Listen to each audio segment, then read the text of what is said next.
We chew the fat and give you our gut reactions on all things pop culture, film, TV and theatre. We talk the legends in the creative industry and those on the rise. We game old school. We do all of this, and a whole lot more. Like, subscribe and get involved. Join Steen Anthony Nielsen and the Outcast Creative.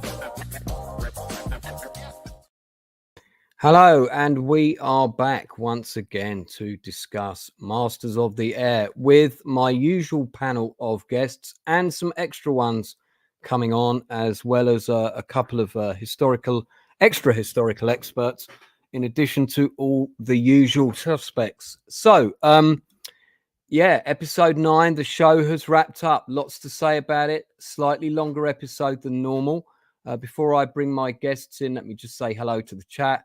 Really do appreciate you all coming back. I know we've got a lot of regulars in and some new names as well. For Plain Twitch TV said, love the episode. The first one I really relaxed into the narrative. First time catching you live. Looking forward to the panel. Yeah, it was a good episode. I will say that. Phil Illustration, good to have you back, mate. Yeah, that was a much better episode. Shame the series was a mixed bag, indeed. And we have Blippedy Blop. We'll be hearing more from Blippedy Blop later. Good to see some of the other regulars in the chat. Nick the Greek, welcome to the channel, sir. The series was such a disappointment. I know many people have said that. Have not seen the final episode yet. Did the Allies win in the end? I don't want to spoil that for you, but I'm not speaking German. Keithy, good to have you here, sir. Wheels up, let's go. Gaza London. I never think of Germans using bayonets in World War II. They did occasionally. Randall Perry, looking forward to the conversation. Thanks very much. History Bro, I'm sure I know that name. Smash the like button, people. Drew Gordon, welcome to the chat, sir. It's great that you're here. We did change the time on it, so I don't know if that affected the notification, but YouTube algorithms are strange, mate. But keep an eye on them. We do try and do them at the same time and fairly regularly. Welcome, everybody. Let me bring in the first of my guests coming in on his B-17 bomber. What on earth are you wearing? What? It's a Captain America outfit. I mean, BlueCollarLoser, all the way from the United States. Mm-hmm. Thanks for coming, sir. It's like I look in the mirror, I just see Chris Evans. God. Good to have you back representing America, literally and figuratively. Next, one of my other regulars, the man who knows things that others don't and has worked on many a show, including this one and the original Band of Brothers. It's the Inside Man. Good evening. How you doing, Lance? Not too bad, sir. A little bit of a cold, which is why I'm staying off camera. But I'm doing all right. I think it's good to see you, The mate. change of seasons. Yeah, I think that's you're right. Yeah, good to see you. Good to see you too, Blue. Oh yeah, I feel great with this nice tight shirt. Yeah. I think you're just covering up your haircut from the American History X. What are you talking about? Next, but by no means least, it's the man who is very knowledgeable of this period. If you want to know the street layout for the historical town of Munster pre-World War II, this man can provide you with a map. It is History Bro Bo. Good to see you back, sir. Thanks for having me. Looking forward to this one. First, I've got to say, BlueCollarLoser, that's brilliant. You didn't have that on in a minute ago. Helicopter seat like this. I don't want to see what it looks like below the waist, but we can imagine. Sure. Yeah. Now I've got I can see people in the green room cracking up. I've got a couple of other regulars from my channel who do come in. Stupenzo and Northern English Bastard will be joining us in a little bit, but I don't want to crowd up the screen too much too early. Critical Drinker will be with us. He's currently on the Starship Enterprise, but he'll be with us in a little bit. Okay, so we're going to do the usual thing. I'm going to kind of talk through the plot of episode 9, the final episode. It did have a slightly longer running time. I don't know if anybody timed it without the credits. I think it was 1 hour 7 with the credits, something like that. So 27 minutes longer than some of the other episodes. But yeah, not the 4-hour episode Inside Man that we were hoping for. No, sadly not. Another way, deathly silence. Yeah, so a lot of the narrative centers around the prisoner of war camp. And look at this lovely inside still that I've got. There you go. Ooh. So people can see the set, and look at the backs of those buildings don't exist. Anyone would think it's a movie set. So I can only see a total of 3 prisoner of war huts and 3 towers. Were there more huts slightly off to the right as well? Was there like another set of 3 off to the right? Do you know? Yeah, there were. Yeah, there were. Okay. Yeah, there was. Yeah. Yes, So probably about sort of. It's very difficult to kind of get any kind of idea of scale. Yeah, big set though, if I remember rightly. It was a big set. Yeah, not as big as it actually looks on screen though. No, of course not, because there was a lot of stuff added to it with CGI and that kind of thing. We also have a still of another set that was used. I think it was used twice in this episode, slightly redressed. You're kind of seeing it from the back here. Let me pull it up for a sec. I'll just show this to give context of scale. That is the street scene. It's a T-junction set, so you can shoot 3 directions for kind of burnt out buildings in Germany. And there you go. And I'm guessing that that's like about just a bit further along from the prisoner of war camp, same area, right? Yes, it is. It's pretty much adjacent to, yeah. Right. Okay. Interesting. Well, at least they didn't have far to go. Somebody's saying, is it the wrong type of barbed wire? We'll be getting into stuff like that in a little bit. That tends to bother me a bit less. Mm-hmm. Okay. All right. So let's go through the story for this episode. I'm going to bring up a few stills as we go through, and I might raise a couple of points. So it's really an episode that focuses in, I guess, really 3 narratives. Sorry. One is the prisoner of war camp narrative, which has already been established, of course. The second is stuff that's going on at home and the bombing raids over a dying Germany in its death throes.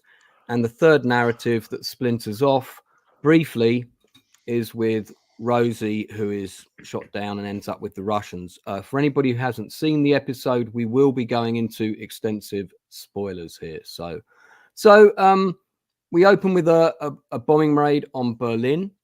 Very, very spectacular shot. I'll just bring that up for a second. And incredible visuals. There you go. Maybe play about 3 seconds of that. Yep.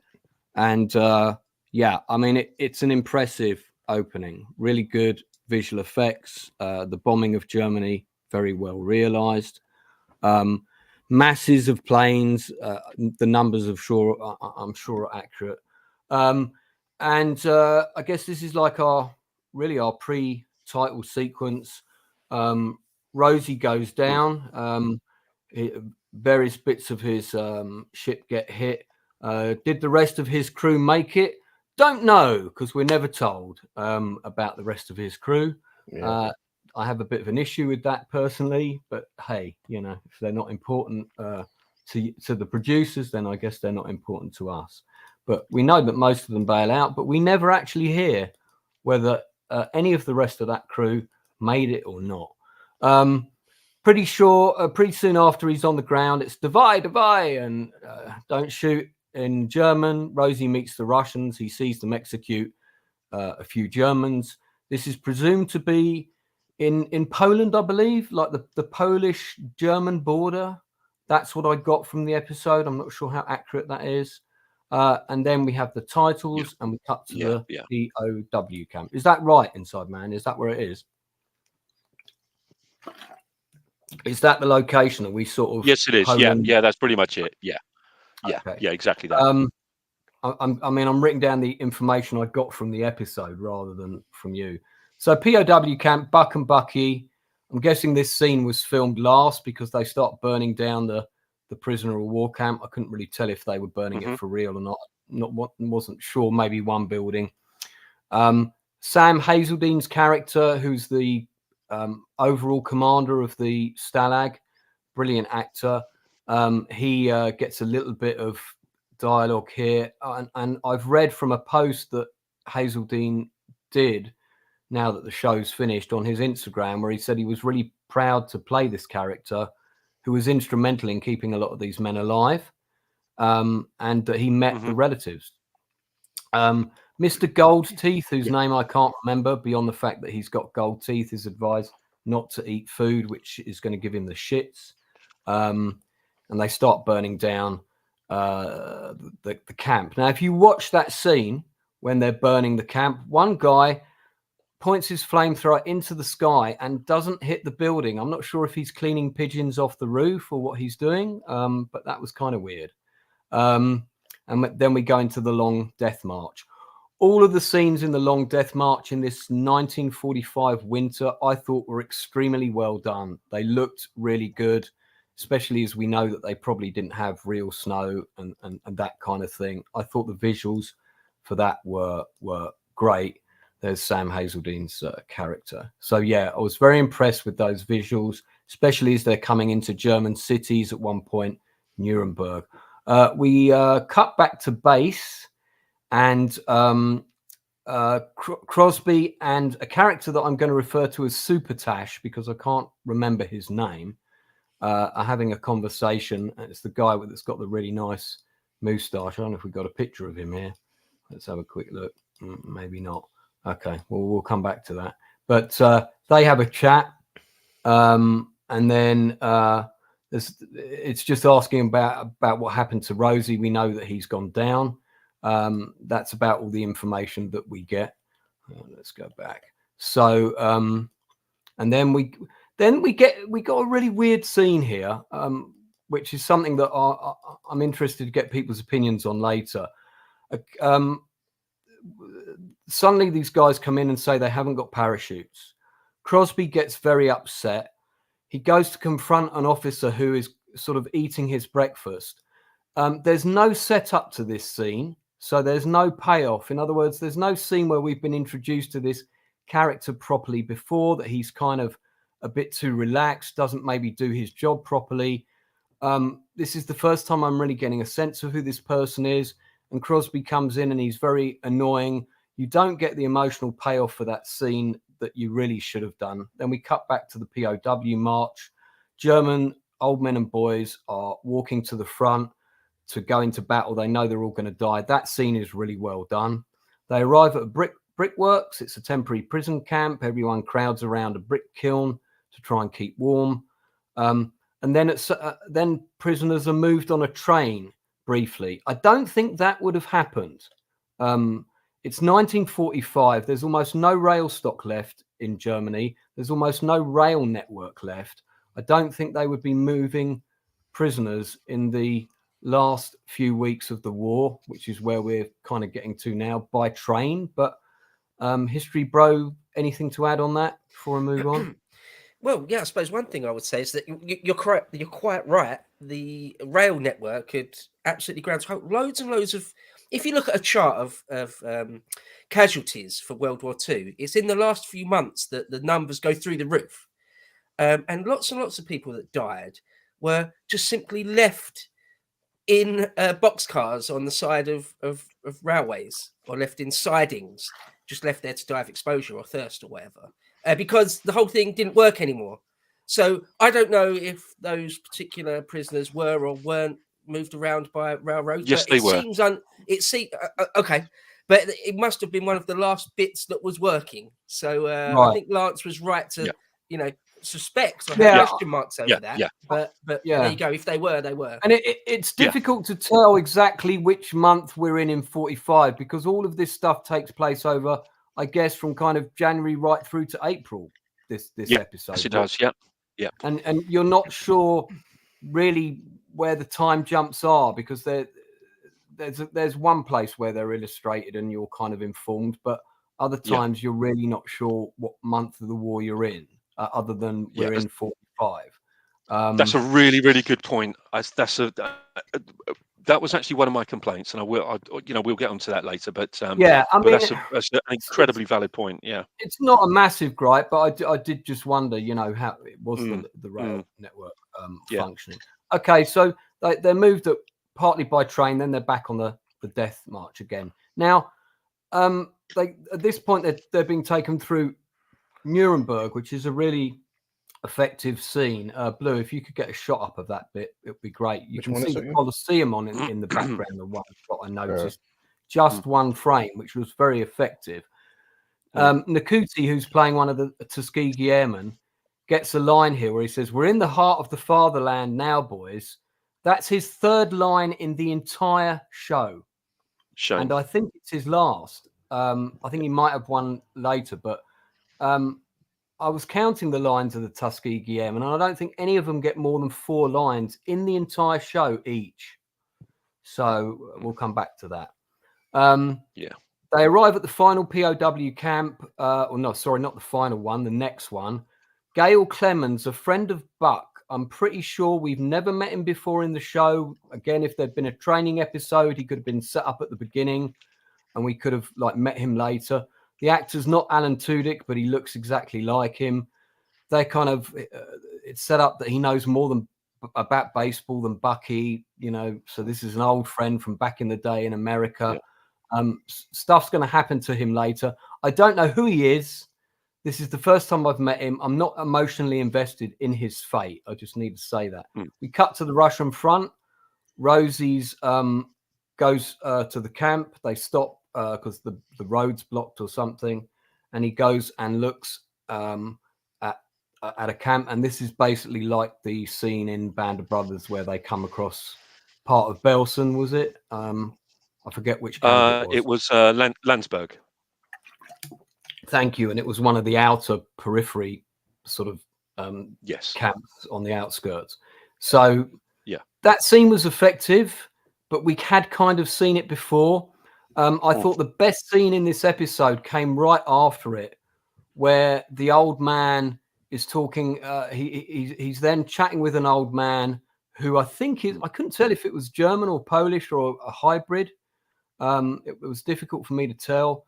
But he's talking about how he had to bury his own family after the Germans killed him. I think he's a Jewish character because he says he's going to go to Palestine, right? But the Russian soldier has just said they found this camp. Everyone there is dead. There are no survivors. That's actually in the episode. And now we have some Jewish survivors in the very next scene. That was really weird. So, again, that was another gaffe that I thought, really, in a project of this size with this budget, that was a pretty bad error. That scene with the old man was very effective. That actor was really good. The haunted look in his eyes, and to live, one must make choices. The woman translates. That was a very powerful scene. It was more powerful than Rosie going in and seeing the writing on the wall and seeing the dead bodies. I just thought the cost of war on the old man's face was far more effective. We then march to another camp. Sam Hazeldene's character negotiates the 20-kilometer a night maximum, which I think was a real thing. It did happen. And on the road to Birching, Buck and Bucky, they hatch this escape plan.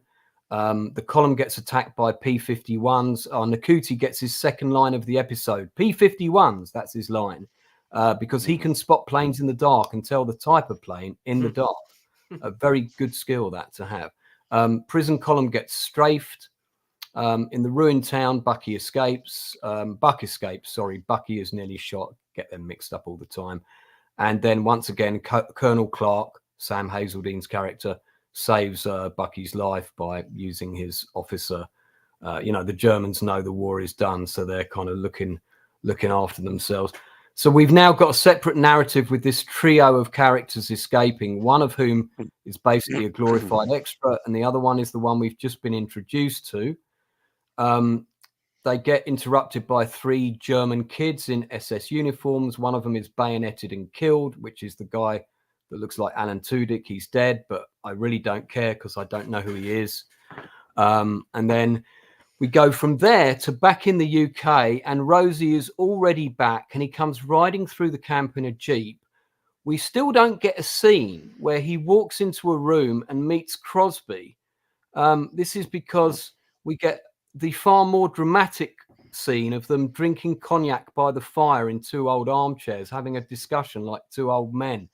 I just wanted a scene where they saw each other and he thought he was dead, and and they're talking about the Germans have got it coming and all that kind of stuff.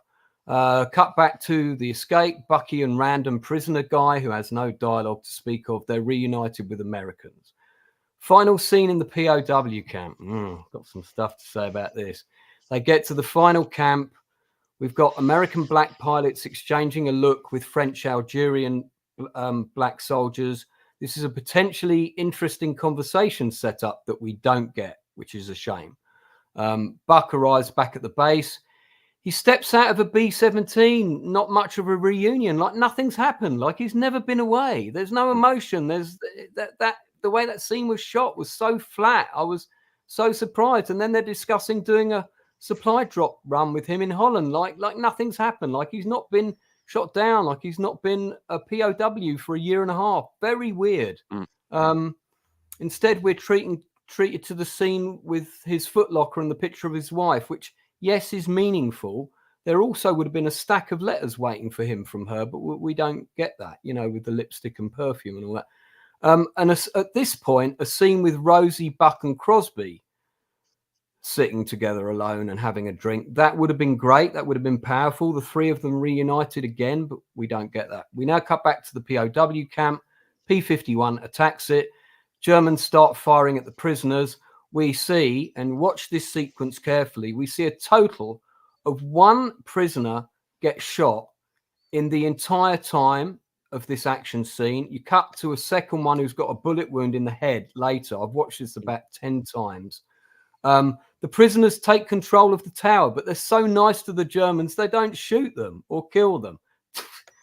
Please. They don't immediately take control of the machine gun and try and kill any other Germans. Bucky goes to grab the flag and go up on the tower, right, to say we're Americans. But the Americans are attacking a POW camp. They know what it is, so they don't need him to put a flag up there. If you look in the background as the tanks are coming through the gates, none of the extras are reacting to their arrival. Absolutely terrible direction. It's a really poorly directed action scene. Look for the German commander. He's a dead ringer for Harry Enfield, which is quite entertaining. There's a white American soldier who nudges one of the African-American Tuskegee Airmen soldiers and sort of shakes his hand like it's a bonding moment. That soldier's an extra. So that moment is meaningless. There's no payoff there. No.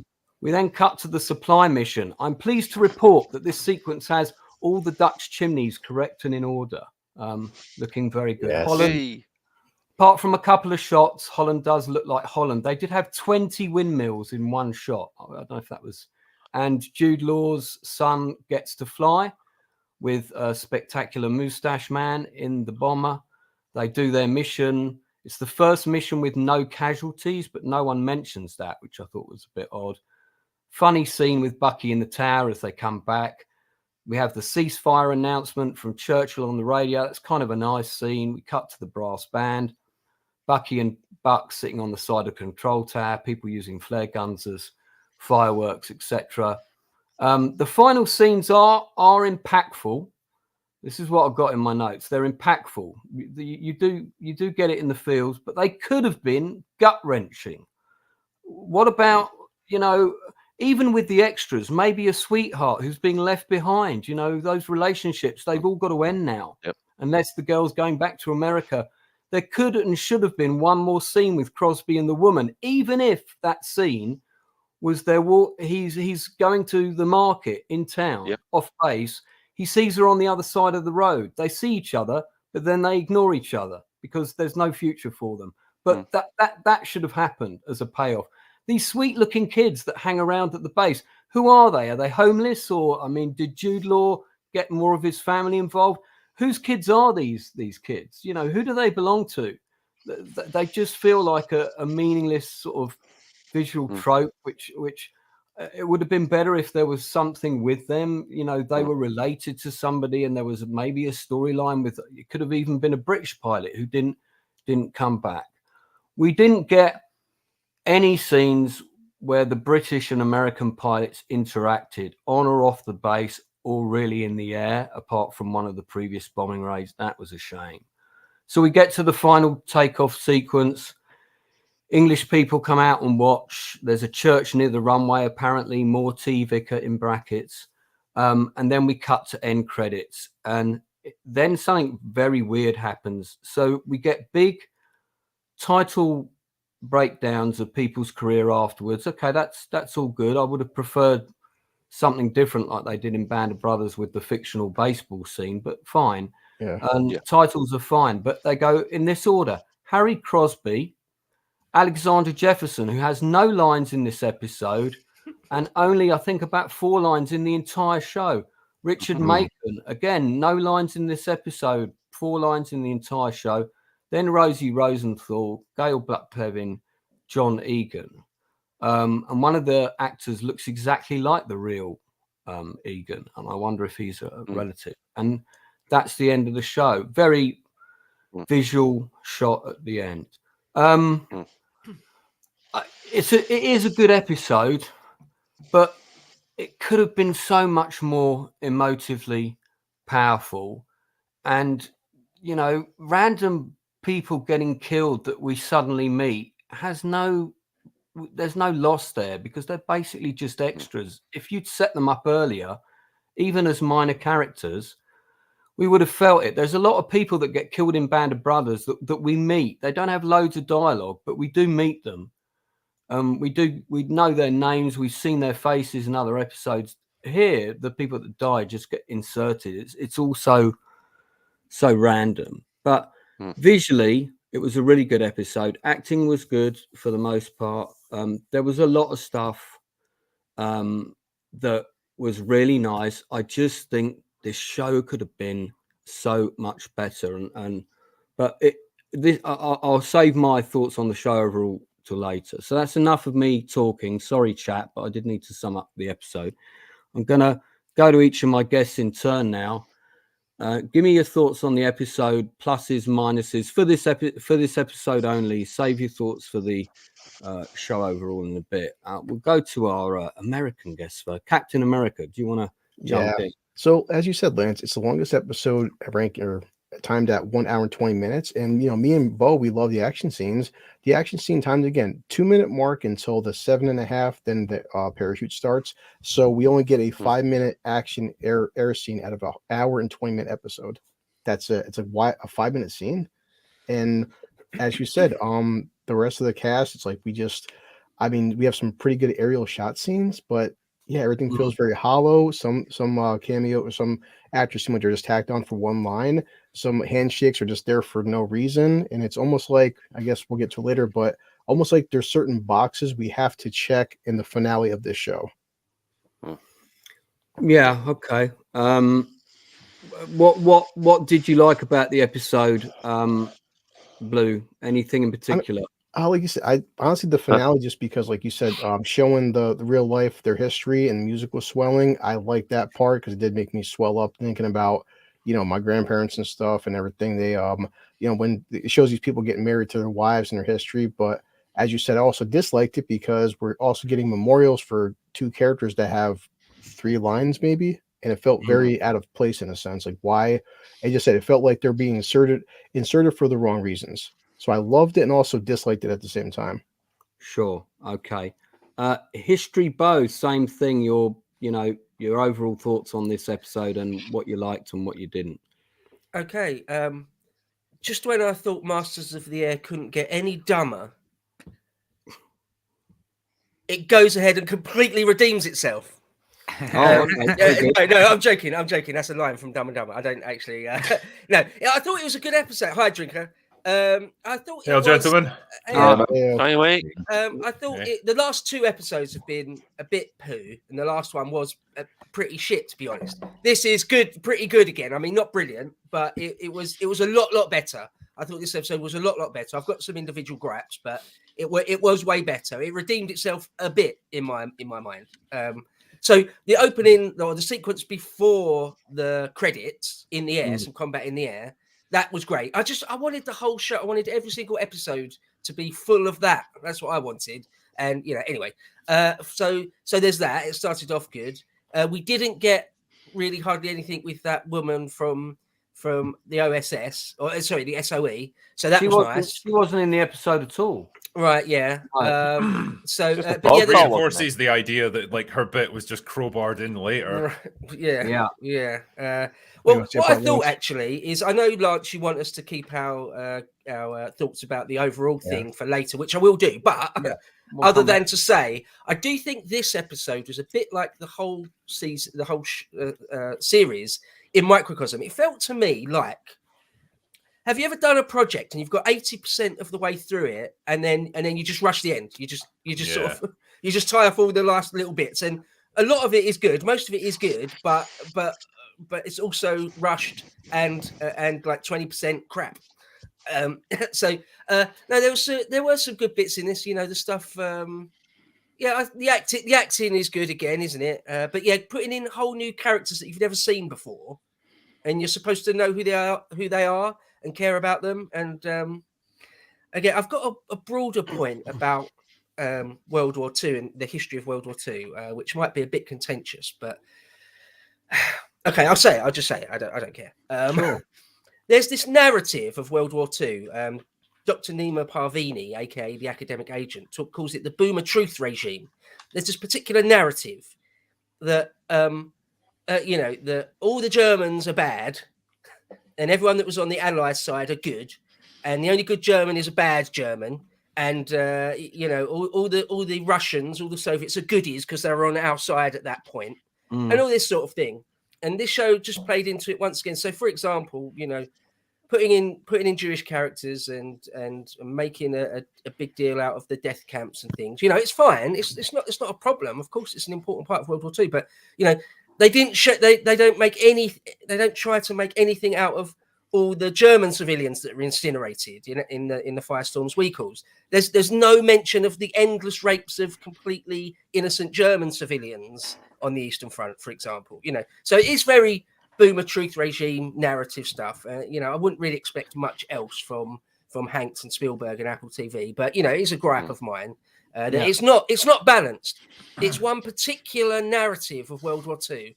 But anyway, what did I expect? That's what they go. And I suppose one other thing you mentioned at the end, where they round it off and they go with the sort of black screen and a still picture and then a picture of the real person and a little bit of writing about what they did after the war. That felt a little bit weird to me. The ones they chose to tell you about and the ones they didn't, and the little blurb, the little write up they wrote there, it was just that fell flat for me. Well, anyway. It's weird that they, right off the bat, there's like 3 of the Red Tails. Yeah. Right, which are minor characters that were in one episode, and like suddenly they're taking center stage with like the what happened next portion. It just felt weird. Well, I pointed out before you came on, Drinker, that Nakuti, who of course is our new Doctor Who, and he's a good actor. I like him. I like everything I've seen him in. He had 2 lines in this episode. One of them was P-51s, and the other one was "We're in the heart of Germany now," or whatever. Yeah. That was it. So he may as well not been in. Yeah. He may as well not been in it. I still don't know anything about him, and actually, what I got to know about him was in that credit blurb. I mean, there should have just been one episode that was just all about those guys. Don't cut to the other narratives. Tell us their stories if you're going to do it, and do it properly. There were a few things in this episode which I thought were, again, if it was a drawing, it would have been done with a massive marker pen. It was, it's very on the nose. When Rosie stumbles into a death camp, and a Russian comes along and just says, "Yeah, this is a death camp, mostly Jews." I mean, it's just all a bit, bit on the nose. Or the bit where Bucky, or is it Buck? I think it's Bucky, puts the American flag up. Yeah. Well, I mentioned that. Sort of. It wasn't earlier. I thought that as well. Like it was there so they wouldn't get shot. But by the time he gets the thing up, like they've already stormed the camp, and like it's very obvious that they've just liberated prisoners, and so everyone's just standing around cheering. So he hasn't really accomplished anything. It's literally just, I don't know, America, yeah. Exactly. I was thinking exactly that. It's America, fuck yeah, freedom's the only way, bitches. You know, and it's surrounded by guard towers with wire. It's pretty obvious it's a camp. You know, it won't be the first one they've come across. I could be wrong. Like I don't know the history of every camp, but I'm pretty sure a prison camp, if military forces and tanks approached it, they wouldn't try and fight them off. They would just surrender. Like whatever German forces are there, you ain't going to take out a Sherman with a machine gun. You know, well, I think they would have just given up. These were not frontline troops that were going to fight to the last man. Yeah, I mean, there were some SS guards, but not many of them. My main gripe with that action sequence was it was terribly directed. It just was. An American sort of infantry division with some armor turn up. They would have surrendered. I would have thought almost certainly. Particularly at that stage of the war, it must have been pretty obvious. Like, this is over. You're not going to be winning this one. I mean, I was quite happy to have a big action scene there, but it just felt, you know, if you compare it to an action scene in any other realistic World War II show, it felt very PG. Like, only one person got shot from an MG firing into like 50 guys, and then you cut to one guy who's got a bullet hole in the head later. Like somebody said, perhaps we better show someone got killed. And it was inserted in the edit later in the day. It was a bit like one other thing to say about the American flag scene was it didn't actually give me full-blown cringe. It wasn't absolutely pathetic or laughable, but it was, again, this thing that the writers are obviously doing, where it's all about America. It's America-centric, that, you know. And again, all right, if that's what you want to go with, fine. But you mentioned, Lance, before Drinker came on, that they're sort of, it almost seems very deliberately not mentioning not just the British, but any other allies, really. Yeah. We don't get to see anything from the Russian side in any real way. You know, I talk about the grand narrative of World War II. In many ways, World War II was Stalin's war. Well, that's what a lot of revisionists are saying these days. They're mentioned, they're there. You know, Rosie gets captured by them and stuff, but there's nothing really from the Russian side. And one other thing I would say, which I think was actually good, because there were good things in the episode. Don't get me wong. I think the episode was much better than the last two.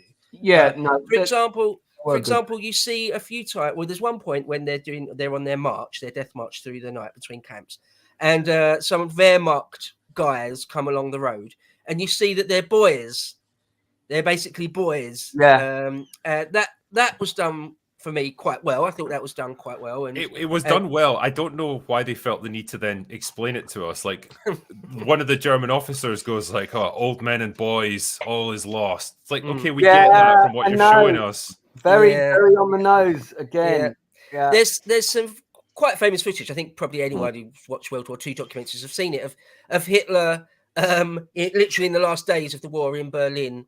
Shaking hands with some volunteers, and they are literally boys. They look like 14-year-olds or something. Yeah, and it seems like they took those images and recreated them almost exactly. And also, when Buck and his other two mates are in the forest and they get ambushed by a few lads. So you know there were actually quite a few good things about the episode. So I don't want to absolutely rinse it, but I'll let someone else speak now. Okay, Inside Man, give us your thoughts. Yeah, well, I'd love to say that I really enjoyed it, but of course I'd be lying. For me, this was the painting by numbers episode. This was everything that was there that I expected to be there, not everything that I wanted to be there. You know, I could have written this myself. I could have sat there and predicted every single beat in this episode, and it did nothing for me at all. Nothing at all. I thought I know there's a clear delineation between characters and everything, but it's not just a delineation between characters, it's a gap between characters. There's very little crossover that you have. I think, as you were saying, Lance, that you know you sort of expected Rosie and Crosby to have, this kind of big scene together, and on Rose's arrival, there was very little really for me that was going on. It was very much a kind of a, returning home on his white steed sort of thing. I didn't like the stuff in the concentration camp. I thought it was pretty much spelled out for somebody who knows zero about the Second World War and concentration camps. The scene with the Tuskegee Airmen.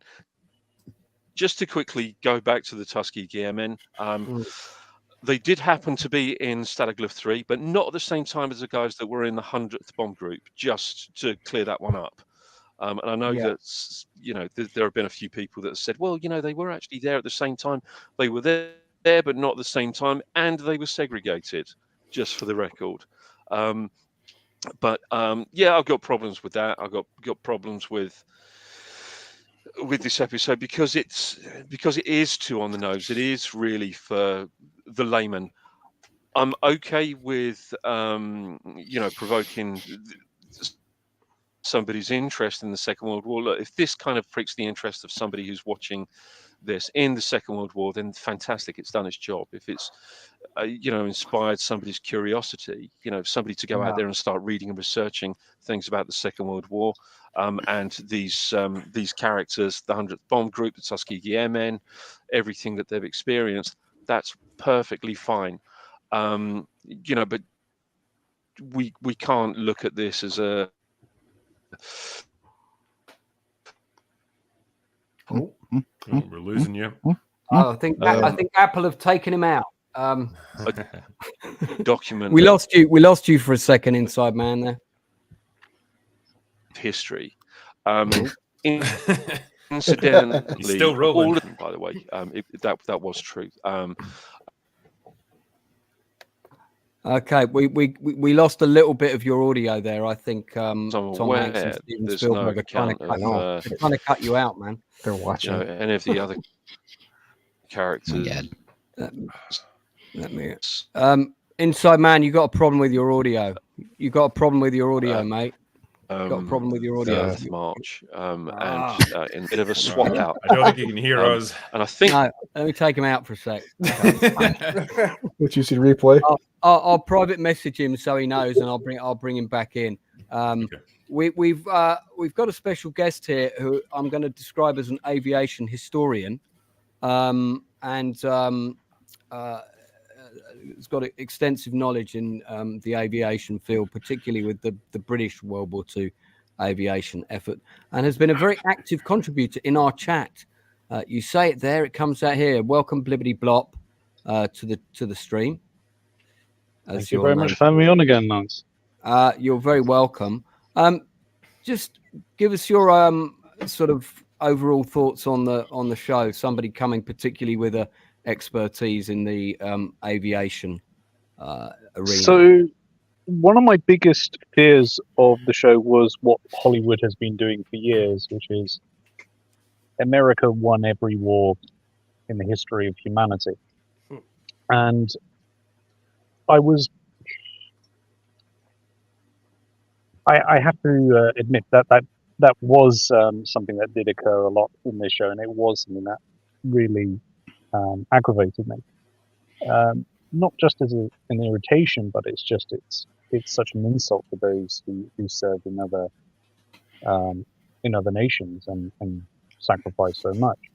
Agreed. But at the same time, I was very taken aback by a lot of the accuracies in the show. It's sort of one step backward, but two steps forward in that regard, at least in my observation. And a lot of what I've seen and double checked has turned out to be true. And there's little details here and there that I found to be quite obscure, but effort went to put them in, which most people wouldn't necessarily notice or consider to be, oh wow, that was an A8 variant of the Focke-Wulf 190, and they were using rockets there. That's fantastic, specifically to break up the formation. Character-wise, absolutely fantastic. I found the character progression to be absolutely riveting. But I don't know if other people had this particularly, but it's episode 6 where everything really started to change. And it's not just the historical aspects that seem to be, I can't think of the right word for it, but poorly handled. It just seems so obviously edited in a very particular fashion. Like there was a progress, an arc that was going, and then a complete change in direction and tone. And that tone is evidence of things like the university scene, which just seems so inexplicable. The guitar on the scene. That was And- almost like it was being made by a different production team. That episode, it was very weird. Absolutely, but you get the impression that on the cutting room floor, a lot was taken out and certain decisions made. I could be wrong here, but No, you're not wrong. A lot was taken out. I'm going with observation of the last number of years that this was done according to specific decisions, and you've got to include this, you've got to include that. It's got to tick this box. It's got to tick that box. As Drinker would say, it's got to have the message, and it led me to believe that this was really going to dive off a cliff, and I had particular predictions that we were going to get a Game of Thrones type finale here, and I was very pleasantly surprised. So there's two ways of looking at it. It wasn't amazing, but good is the best we can hope for, and I think we can do better, especially with such incredible real stories and the material they have to work with. Yeah. I mean, if there are specific points in... So. Damn, I think they're trying to hex all my guests. I know. What's going on with the audio? It's that foreign internet. Yeah. Well, no. Okay. Well, I got the point there, Blippity. Thanks very much for your thoughts, and it's really interesting to hear that. I know we talked about the kind of the thing that was really missing for me is I just wanted one scene that illustrated, Anglo-American comradeship, because we know that there was a lot of infighting. We know that there was, a lot of conflict between the Americans being over here, but there was respect between airmen as well. You had lots of stories about bomber pilots trying to find Spitfire pilots that saved them at key moments, going round British bases and trying to find out who that pilot was. I've read loads of stories about that. I'm not saying we needed that as a storyline, but like I mentioned on previous episode, just one scene of them having a 4-line conversation in a pub would have been anything better than what we got, or a look between two of them, maybe when a damaged Spitfire lands on an American base. I don't know. I just think... Can I just throw something in there, please, Lance? Yeah. We did touch upon this earlier, outside of the stream. Is the very first raid by the Yanks into Rouen in France.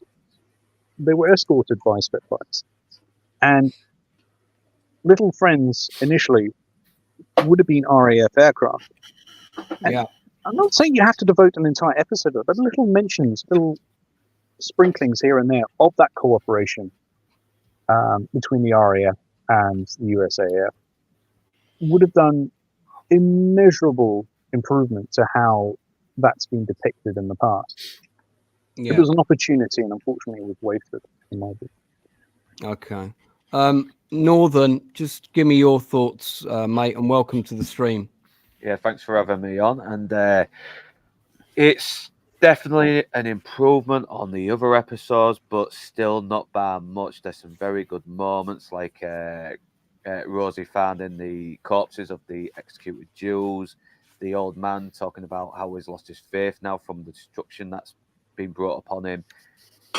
But like before, the spy storyline that just went nowhere. A lot of things seem to be cut out with no context, especially with that scene with Crosby bashing the guy having his breakfast. I was wondering what the hell happened here. Did I miss something? That could have been so much more impactful if they'd set that up either in a previous episode or even at the beginning of this episode, you know. And also there was a really good scene with Crosby and Roseby where the war's the war's over now, and now they're wondering if they're going to be the same people that they were once they get back home. And it felt a little on the nose when he started quoting that when you stare into the abyss, he just stares back at I was talking about this with Blippity Blop, and sometimes you don't need to do a philosophical quote. You can just have a little line that hints on what they're going through, and it can be powerful, like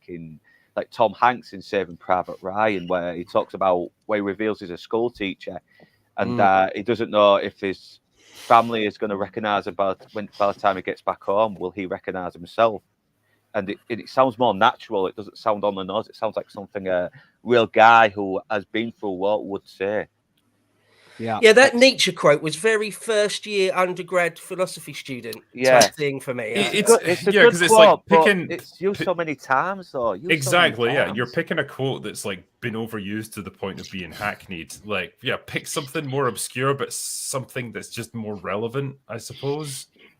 Yeah, it's like they're trying to sound deep, but it just comes off. Yeah, everyone else has said that. Come on, think of something new or come up with something yourself. It's or just write an original line of dialogue, maybe. You know, that'd be nice. And honestly, if you want to see soldiers where you barely get to know in World War II fighting, Bristol Far kind of did it better, because even though you're seeing the bouncing around all these characters, you're thrown into the fucking danger with them. You're with them every step of the way through their trials and their tribulations and their errors and the tragedies. Yeah.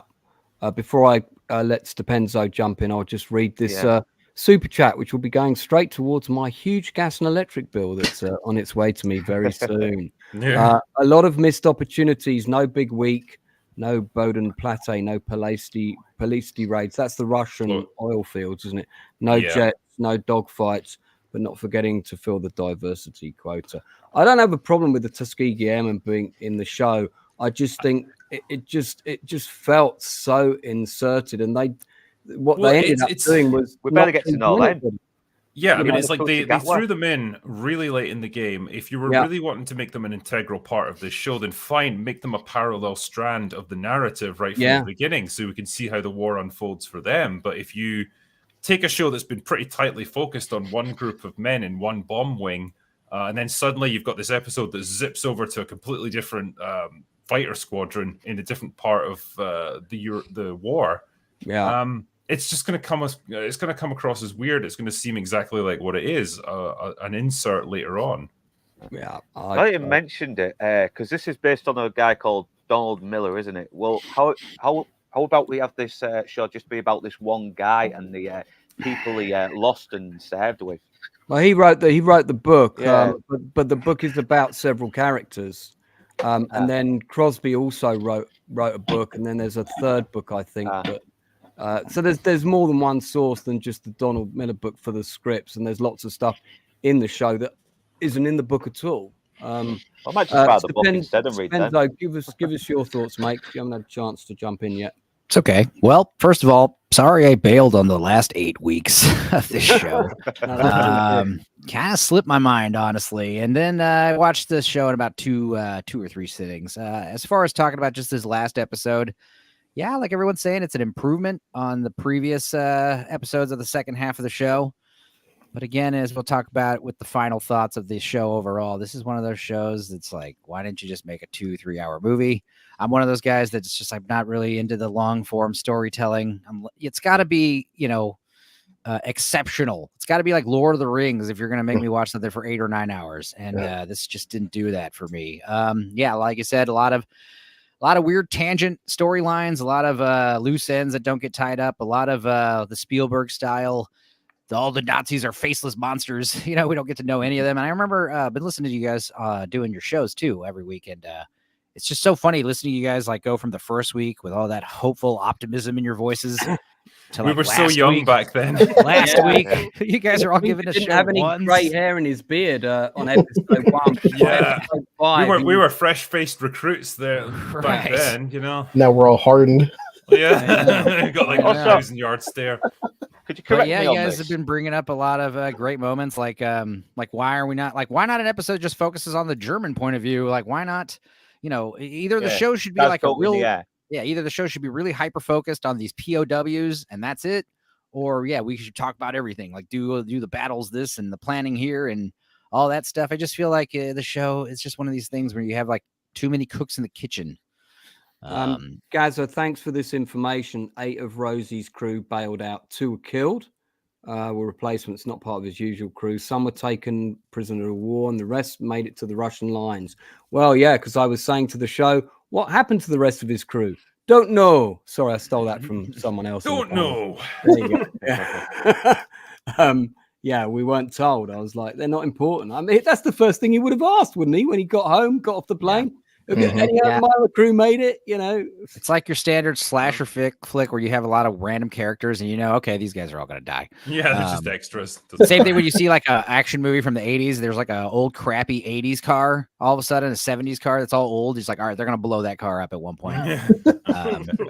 And it's the same thing with that one guy who's like, Gale, it's me, the guy who knows baseball. It's like, okay, you're gonna die he might as well have been wearing a red Star Trek vest. Yeah, you always get that character, don't you, who's got a picture of his family and he's going to be glad to make it home, and he dies. It's like, I sure hope I don't die at the end. I'm so glad to be living and having a happy family. I've got one more mission to fly and then rotate back home. It's like Hot Shots with Dead Meat when he's like, you got to sign your life insurance. It's like, I'll do it later. You don't know what Drinkers mentioned. Yeah, where he's like, I've got all those files that we've been working on the Kennedy assassination. He goes all the way to the top. I'll tell you after I get back. Drinker, what are your thoughts on this? What are your thoughts on this episode, Drinker? Yeah, so seeing the absolute depths that this show sank to in the previous one, which was all about D-Day and how haphazardly that was put together, this was a much more competent episode. It was very safe in a lot of ways. I think, as other people had mentioned, it felt like wrapping up a storyline by numbers. Nothing particularly shocking or unexpected happens. It was just a case of slogging through to the end. You knew that the prison camp was going to get liberated. You knew that everyone probably at this point was going to make it back. So nothing too shocking there. When that guy got shot down and got picked up by the Russians, I knew at this stage in the war, they were going to have a bit about the concentration camps. I knew somehow, some way he was going to find himself in one. And sure enough, there it was. And, don't get me wrong, it's effective stuff, because seeing things like that on screen, it's always going to be effective. It can't not be. But it just, again, felt like an obligatory thing that they had to cover. Kind of like the Tuskegee Airmen. Like, it's just an aspect of the war that they had to put in there. And so nothing too shocking about this episode. But I think ultimately it gave us a nice resolution. It was nice to see them go home at the end. And I think it covered some aspects of the war pretty effectively. Like we talked, I think someone mentioned there, like we don't get to see much from the German perspective. We did see bits and pieces on the Eastern Front where the Russians were just straight up executing, German soldiers that were trying to surrender. Yeah. Which, not great behavior in war, but it happens for sure. And it definitely happened on the Eastern Front a whole lot. So again, pretty hard hitting stuff and pretty honest. So, I guess it's good to see both sides of things from that point of view. They did that though, didn't they? The Russians. I mean, they did not take no fucking prisoners. They just executed any Germans that. They would if they surrender en masse. So, like, say you got a whole, regiment that surrenders or whatever, they're not going to execute all of them. But if it's just like individuals and it's been a pretty hard fought battle, they probably did quite a lot because they just couldn't be bothered taking them prisoner. And the racial hatred on both sides was immense by that point in the war. So they were just as bad, the Russians. I mean, fucking hell, they hated Jews and Christians, everything. I mean, but they were not cost money. If anyone wants to see require resources. I think it was interesting. They went to a lot of pains to portray the Soviets as like very, apart from the whole like executing German prisoners thing. The moment they run across an American, they're like super nice, really accommodating. Sorry, can I just interject with something here, guys? Because this was something that was really bothering me in terms of the accuracy. Maybe someone can shed a bit more light there, because it involved an airman. And one thing we know for sure about the Soviets is they never wasted an opportunity to steal secrets from their quote-unquote allies. Most famously with the Tupolev 2-4, the B-29 copy. And I find it inexplicable they would have allowed a high-ranking American airman, a major, to walk freely about. I know that the convoy at that time was stuck, but even so, I could be wrong about this, but I'm pretty sure he would have been under a very watchful eye at all times for the potential opportunity to try to glean information. I know this definitely. I agree with you. I agree with you there. There was a high-ranking American pilot who was a top-scoring ace from World War I, Eddie Rickenbacker. In fact, it was a conversation he had where he blabbed a little bit too much, and from that conversation, they even knew the existence of the B-29. So, well, I think I found that really inexplicable. Yeah, because not only would they perhaps want to get intel out of him, they might want to make sure that he doesn't bring back intel about them. You know, who knows what he might start poking about with, you know, like, oh, let me have a look at your tank there or whatever. Like, again, or the opposite, perhaps potentially anything negative about their overall state of equipment and readiness of their soldiers. If it's in a bad state, that gets reported as a sign of weakness, and they didn't want to portray that at all. Yeah, I think at that point, I mean, you know, at that particular point, you know, there was it's you know, in the history books, there was a mutual paranoia between both sides. Yeah. Well, yeah, because we were us and the Americans were the capitalists. They were communists. They hated capitalism. But it was more than the war was ending, and they knew that war between each other was inevitable at that point. Yeah. Well, I don't think at that point, like, we hadn't like descended into the Cold War yet. Yeah, and let's face it, I mean, the Cold War started long before. I'm sorry to say, Critical Drinker, but there were plenty of plans laid well in advance for that eventuality. Are you talking about Operation Unthinkable by any chance? I'm not going to say any further on that.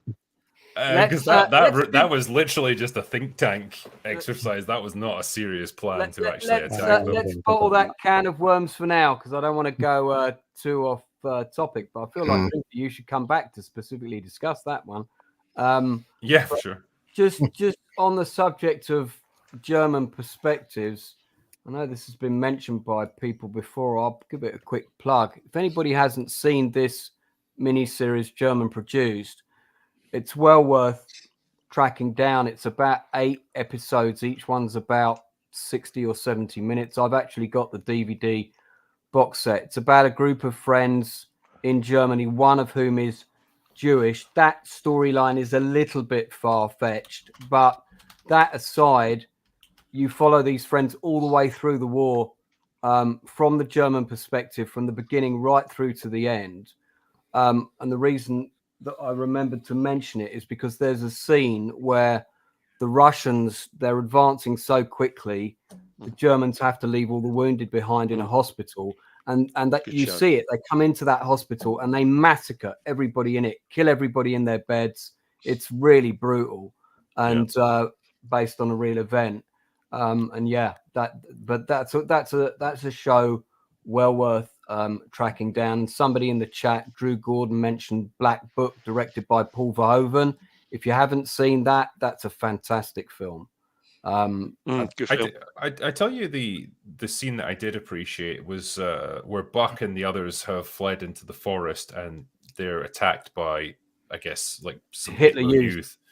Yeah, and like they're using bayonets because their rifles are out of ammunition and stuff. Like, that's how desperate the war has become at this point.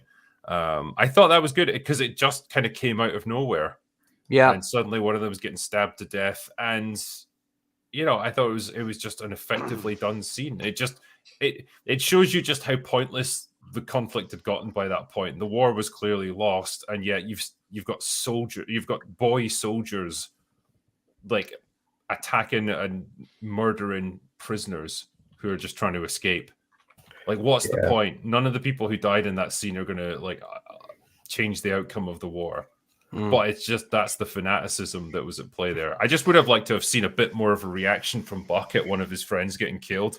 Yeah, Even really. if he didn't know him particularly well, I wish he'd said something like, "What a fucking waste at this point with the war almost over that this guy got killed by a child." I felt like he would have beaten the shit out of the kid, even if he hadn't killed him. I felt like he probably would have at least. I mean, if it had been my friend, I probably would have done like. That's the messed up part. I was expecting to pull the trigger because in the heat of the moment, but then you check the gun, the gun's out of ammo. So the kid had he had an empty gun, which made it worse. Wouldn't have been interesting if he'd pulled the trigger and it would, just hit an empty chamber. But it showed that he was willing. Would have added a layer to his character. I was expecting that because it's the heat of the moment. Like, when your friend just got stabbed to death in his back, like when your rage is kicking in, you're not thinking. Come on. Can I ask everybody? I kind of think that this was a little bit of a throwback to episode 5 of Band of Brothers with Winters and the kid. Where he actually shoots him. It was kind of like, it kind of felt a little bit like, do you know what? Winters, really nice guy, and he shot this like 13, 14-year-old kid. And it just sort of felt like, let's actually show somebody sparing a kid. Yeah. Okay. I'll buy into that. What did everyone think about the whole sequence with the drop into Holland? True event, did really happen. And just in terms of the story, just go around the panel quickly from the top here with our Brady Bunch layout. Drinker first. I guess it was a nice way to wrap up their arc in that they've spent the entire war dropping death on people, and to have their last mission just be one of bringing supplies to civilians, to do something humanitarian, to do something good. It's quite a nice way to round out their arc, their involvement in the war. So from a narrative point of view, I quite liked it. I thought it was played out nicely. Bo. Yeah, no, same, I suppose. Yeah, it's quite good. Again, the sequence they did right at the beginning before the credits was bloody brilliant. I just thought that was brilliant. Like, what can we not have more stuff in the air? But I mean, I suppose the thing, I suppose it's nice. And they did mention that the skies are basically clear. The Luftwaffe had essentially been annihilated, certainly in the skies over the west. Nice shot right there. Yeah, they just had empty skies. I'll leave it there. It's interesting they showed that wreck of the bomber in the field. I remember all the trouble they went to setting that up, and that's the only time we see it. I thought there was I thought there was going to be a crash landing of a B-17 actually at the base. I thought we were going to see one come down and break apart. I mean, correct me if I'm wrong. I feel like if something like that had crashed in the English countryside, they would have brought along the bulldozers and stuff to recover it. Like, they wouldn't have just left it lying there. Maybe just, like, if nothing else, because it's like filled with dangerous stuff like munitions, chemicals, all that sort of thing. You probably wouldn't want people walking near it. Yeah. I mean, I could be wrong, but I did like that scene at the end with the children sort of watching the bombers take off. Yeah. And it's just got this weird, I don't know, it gave me this weird impression of like, that could be like their only exposure to the wider world for a lot of these kids. Like, after this, they're probably just going to slide back into small lives, and they'll always remember that, like, this was the thing we experienced. We were next to a base with all these big American bombers, and like we were in some ways like seeing the war firsthand, but then it was all gone, and we just went back to quiet little lives in this English country town. I just thought it was an interesting little way of looking at it. They didn't ever tie up the storyline with the local Down syndrome boy. That seems a bit out of order. Yeah, well, That's right. You wanted him to go on and become like a history professor or something. I wanted to tie it off his story. I think they should have had a shot of him coming to the base and saying goodbye to them. They established he was like mates with everyone, so Was he not in the background or something? Like, I didn't see him. I didn't see him. Blue, sort of thoughts on the supply mission stuff? Yeah, I mean, I shared the final shot, the very final shot of the season of the finale. The series is just all the bombers. But I did notice a little thing, if you guys did, where it says "Thank you, Yanks," for looking down. Yeah, it's kind of funny how it just, I don't know, I felt kind of like more rubbing in for like, "Thank you, Yankees," because remember, Americans did all the work this entire war, right? Like, yes, Captain America, we know this. Stupenzo, thoughts on that sequence? I mean, everyone else saying the same thing. They're about to draw a bunch of oranges on everybody. I like the part where, Austin Butler like fires up the engine for the first time and he's got this big old grin on his face, like, it's working, and that was great. And yeah, it's like a good little, Spielberg-esque hokiness to it all, and I do like the idea of, instead of ending the show with like a big bombing campaign, drop supplies on people. But I thought the whole "thank you, Yanks," everyone's like smiling, patting themselves on the back. Everyone feels so proud of themselves. I thought that was a bit ham-fisted. There you go. Front row couch has confirmed there was a scene with that down B-17. I thought so. With Frank Murphy, but it got cut because there was loads of bits of that wreckage that they had. I've seen the photos. Thank you for that. The whole ending just felt very much. I don't know, how can I describe it? It's like if you've just had a tough day at the office or something, and it's over, and you're just like, I'm glad that's done. And I just maybe wanted a little bit more. It was exactly that. It was exactly that. It was. I'm just going to put on my comfy slippers. I thought it was a frilly bow. I thought it was. I thought it was dull. I thought it was boring. It was a little bit too on the nose for me. See, we don't just drop death on people. Look how good we are. It was that. I just thought it was just cringe. It was didn't feel either. It did curl my toes and clench my sphincter. It just didn't really do anything for me. Slightly Von worthy, and I expected it. It reminds me of Terry Gilliam talking about Schindler's List, where he said like only Steven Spielberg would make a Holocaust movie and give it a happy ending. It's like there should be I saw that one. It's a war movie, man, or a war show. Yeah. Well, Inside Man, at least they got the Dutch chimneys correct, which, as we know, is crucial. Yeah, they did. Yeah. You could see that they got the chimneys correct. They got all the buildings. They lifted it off an aerial photo of that Dutch town from the time, and basically CGI. Do you know what I think they did? I think they listened to. I think they listened to your stream. I think they listened to your stream and your complaints, and they quickly kind of remedied this in post. And they thought, fuck. Yeah, got to recut this. The thing that stuck out for me, and I don't know if this actually happened in real life, but when a P-51 does a strafing run on the prisoner of war camp, right, and it's able to precision attack the machine gun nest, I thought, damn, man, you're opening fire with these heavy caliber cannons in a prison camp that's crowded with POWs. Like one miss and you've just like blown somebody in pieces. Yeah. It just feels like, it makes for a great action shot, don't get me wrong, but man, it doesn't seem something like any pilot would actually take a risk like that, killing his own men just to take out a machine gun tower. Yeah, because he flew over the camp first, saw it was a camp, and gave them the traditional victory kind of dipping of the wings, then came back and fired at the tower. Yeah, and those are heavy rounds as well. Yeah, like 50 cal. There's one thing. Can I say one thing about that? There's lots of bring in our aviation expert to get. Maybe Blippety Blop will have more to add on this.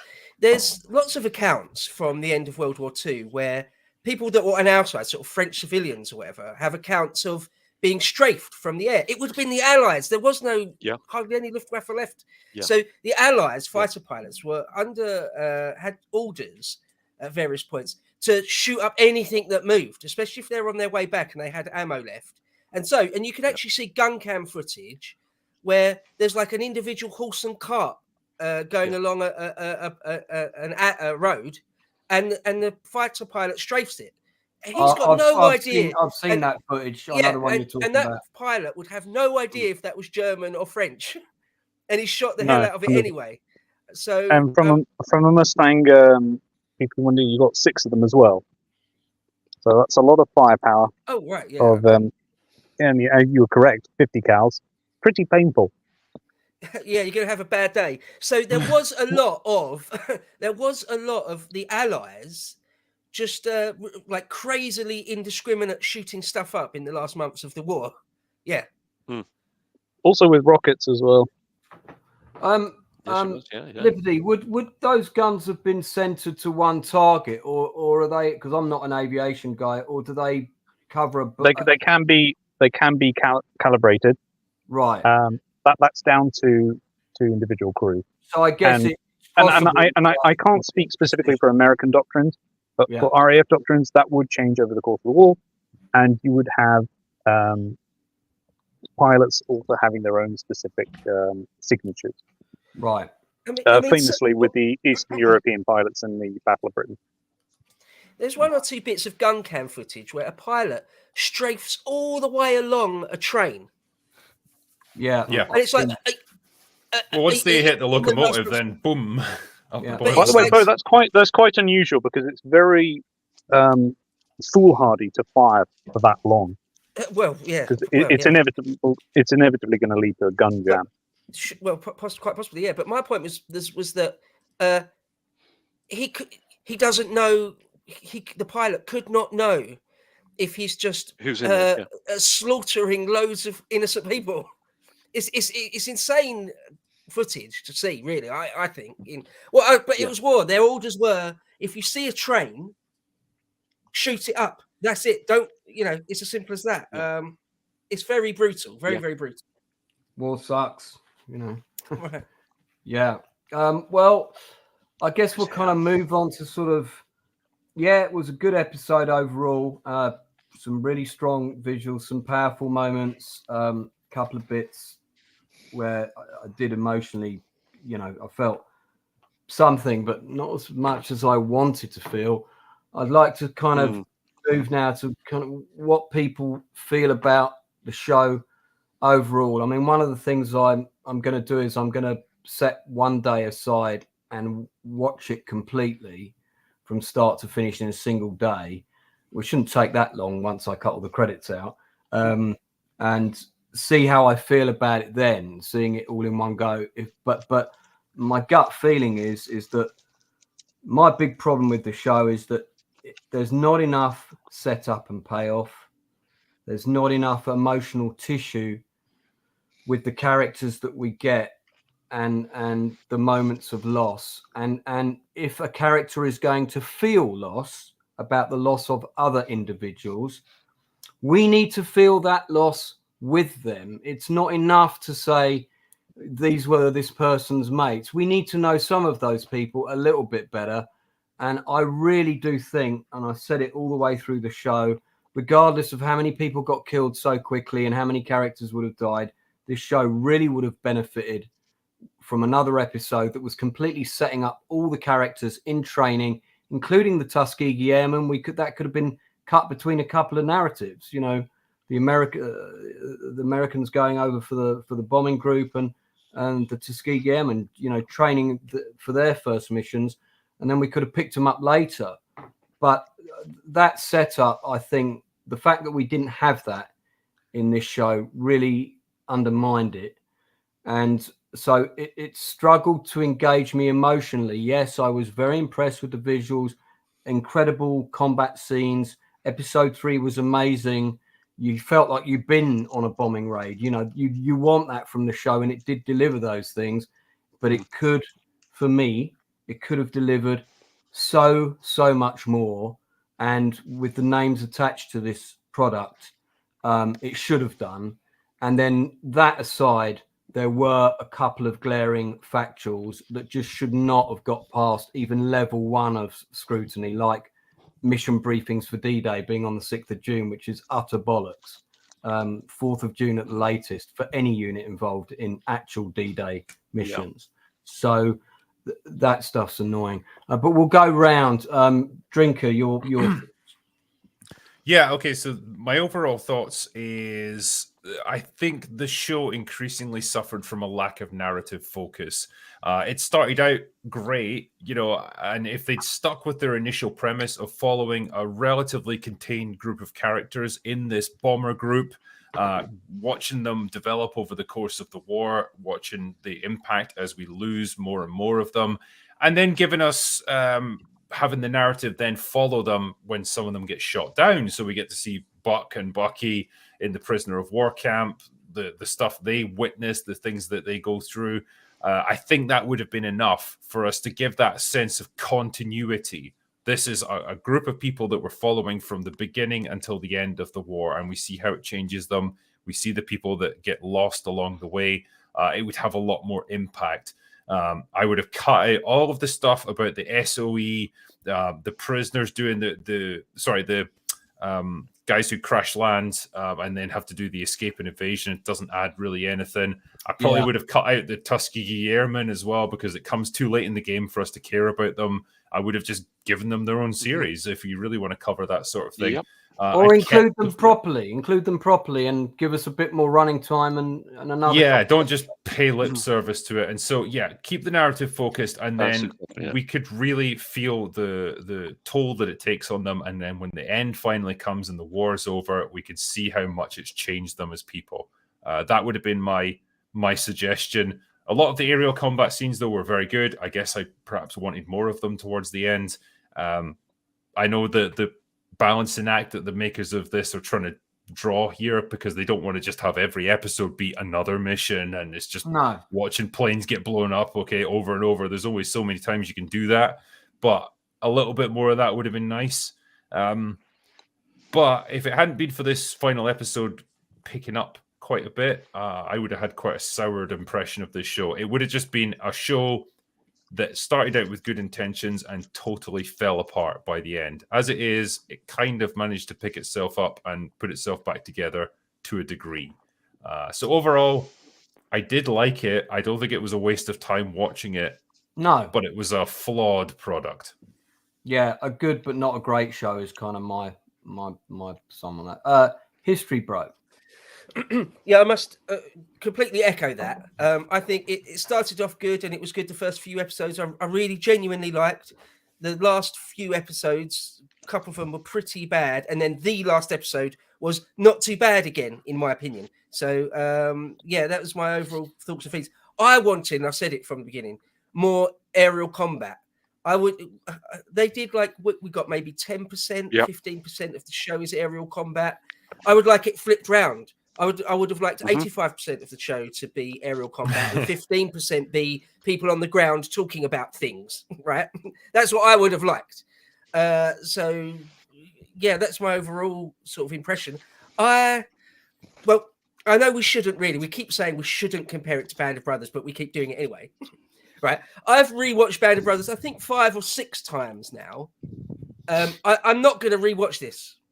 I'm not going to rewatch it. I don't think it was a waste of time, as Drinker says. Yep. I don't feel like I completely wasted my time, but I'm not going to rewatch it. I don't think, and that speaks volumes. I suppose that's my overall impression.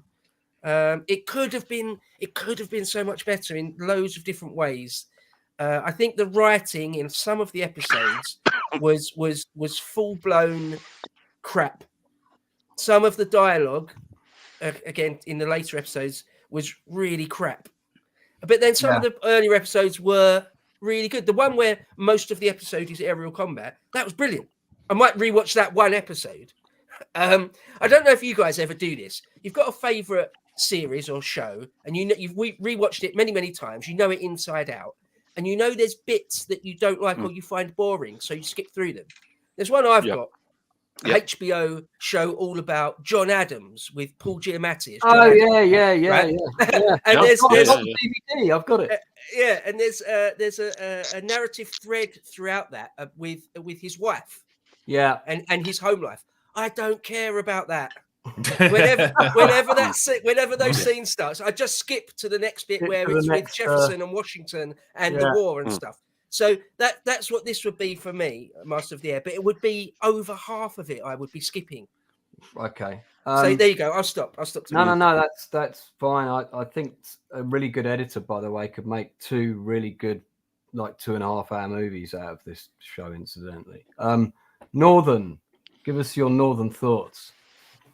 A waste of great potential, despite some very good moments. Some great actors really trying their best, but way too much is put in with no payoff, and it's such a disappointment as well, because this is about something that real men have gone through, and it's so badly handled, and it's. I just might just read the book anyway. It might be better, or if you want something that's similar to this but much more well done, watch the Catch-22 original movie or read the novel. Or from what I'm recommended, the show's pretty good as well from what I'm hearing. So I might the Catch-22 show with George Clooney is actually a really good miniseries. Very well done. Yeah, but like I said, some really good ideas that are not getting used, like the missions being added on when they're getting so close to achieving that number they need to get to. Well, that was something that really happened, and it was seeing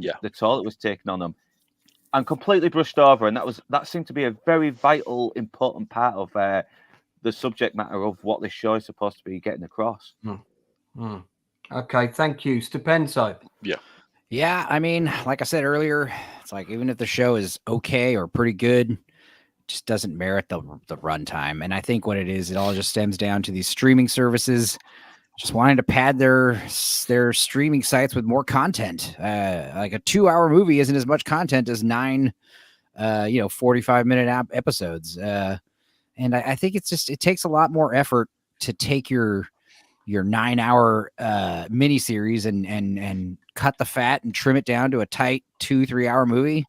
And I think like some of the best stuff was really mishandled. Like I know everyone hated the Tuskegee Airmen stuff, but it's like, okay, I didn't hate it. I just wanted it set up better. I think I definitely introduced them earlier in the show, but the main thing is like I think a big bulk of it could have been the POW camp. You've got a bunch of racist Americans, right? The idea that they're not racist is silly, and they have to overcome that racism because they're like, okay, well, obviously, we're racist, but the Nazis are more racist, so there's no way these black dudes are spies or anything, so we could trust them in some kind of rebellion or uprising. And of course, none of that comes to fruition in the finale, really, because they all get liberated anyway. And there's just like a lot of like a hodgepodge of just ideas, kind of throwing shit to the wall, seeing what sticks. And I don't know, man. It's just like one of those things where the quarantine's over, guys. Our time is valuable. So like, these 9-hour miniseries, I don't have time for all this crap. Well, I mean, I'm going to disagree with you there because I would have liked the episodes to be longer, and I would have been quite happy. I did hear you saying that. Yeah, you wish there was like more episodes. I'm like the opposite, man. The narrative, if it made for a stronger narrative, and I'd love to see a lot of the scenes that got cut out. And with the POW, I would have been happy if the only episode about POW stuff had been episode 8, maybe bookended by scenes in England. Yeah. And we just had all of the POW stuff in a single episode. To be fair, the movie I'm describing would not be called Masters of the Air. It would be called like Pilot Prisoners or something. I don't know. But you're right on the racism thing. The fact that there was none. Oh, dude, that was so cringe in episode 8 when like the guy's like going up to the Red Tails, like, "Hey, you guys are heroes. We all love you. You're amazing." Let me get you a bed. Well, did you not notice like when Bucky's raising the flag over the prison camp when they've been liberated, the camera pans over. Yeah, like the various people who are like cheering, and I kid you not, it's like a DEI commercial. Yeah, like they have got every race, color, and creed represented in that one shot. It's just I get what you're going for, but it's so on the nose and obvious. It's like, calm down. We all need a big melting pot. Two of them kind of like give each other a thumbs up. The weird thing about that was actually a Russian flag that was raised over that camp, just for the record. What? Right. That was the A4 scene from Endgame. Wow. Yeah. I mean, we'll come on to you in a sec. Blue, give us your overall. I'll just adjust panel. Like Drinker said, he looks at it from a writer's standpoint. The show lacks focus, it lacks narrative. And Lance, you got me into the show called Shogun, and it just one episode of So much Shogun. better. I know the characters, the stakes, the plot, the lore. In just one episode, I'm more attached to all those characters than 9 episodes of this show. History Bro, he's History Bro. He breaks down the amount of historical inaccuracies coming from Tom Hanks and Steven Spielberg with a budget of $250 million. I'm sorry, but it's fucking unforgivable. It is. Inside Man knows how much stuff was shot versus what we get, how much stuff has been edited out, which makes no sense. And like Lance would say, he knows the industry. The fact that we're getting 9 episodes, but let's be honest, some episodes are 30 minutes long, which makes no sense. And yeah, coming from an American standpoint, it's a massive disrespect to think that we're the only ones that did anything in this war. And back to like what Drinker would say, the message in modern audiences, some dialogue that's taken place in 2023, 2024, being in a show in 1940s makes no sense. And to just take the red tail characters, the Tuscany Airmen, and let's be honest, take the episode out, it had no narrative focus on the show whatsoever. It just feels like they're just checking boxes. And in some ways, I would say just by inserting them just to check a box, you're actually disrespecting the memory of what these guys went through. And you're doing it just for the sake of, yes, let's get more DEI points, not actually memory. Talk about what these guys went through. They're, like Lance said, one actor had 3 lines in a 9-episode epic. Yeah. What's the point, guys? Come on. But he got 40 lines on the end credits. So I guess that about his. No, it is. We have to compare this to Band of Brothers because Band of Brothers is a masterpiece, and this should be a sequel series to Band of Brothers. So I'm comparing it, and it's a massive letdown because the stakes are that high. Okay. So Inside Man, and then we'll go to our guest. Your thoughts? Well, I think if this had been made when it was intended to have been made 10 years ago, we wouldn't have got the series that we got now. What we've been left with is, we know that a company like Apple has effectively castrated and hamstrung a fantastic writer like John Orloff. They've taken the best part of these stories out of the show and left us with this, in essence, the dregs. And as Blue says, left us, ticking boxes with the whole kind of DEI thing. The only thing I can say about it, for me, is I'll never watch it again. And I would describe it as being bland of brothers. I see what you did there. Right there. I have a feeling that a certain bearded man might be nicking that for a video, but I might claim it first. Okay, that's fair comment. I just before I go to Blop, I watched a very extensive interview with John Orloff. He is a skilled writer. He might not have a list of credits a mile long on IMDb, but like myself, he's a good writer. Somebody who's been working in the industry for a long time. It's not just your credits on IMDb; it's also the other 20 projects that you wrote that never got made or got to day one of filming and the finance collapsed. And he's been involved in dozens and dozens of those.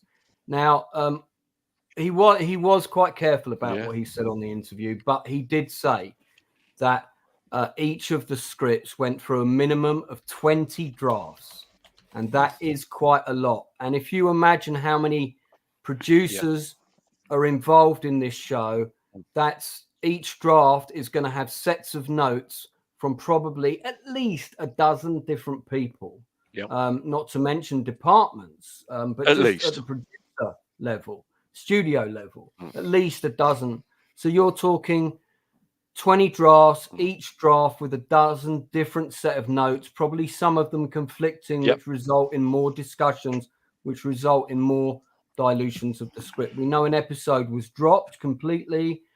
He did also say the D-Day episode was originally completely different. There was a whole big thing with the mission and them taking off of the mission. I would love to have seen that. And eventually that got cut for budgetary reasons. So we got what we got. And there were various other things he talked about that were very different in earlier drafts.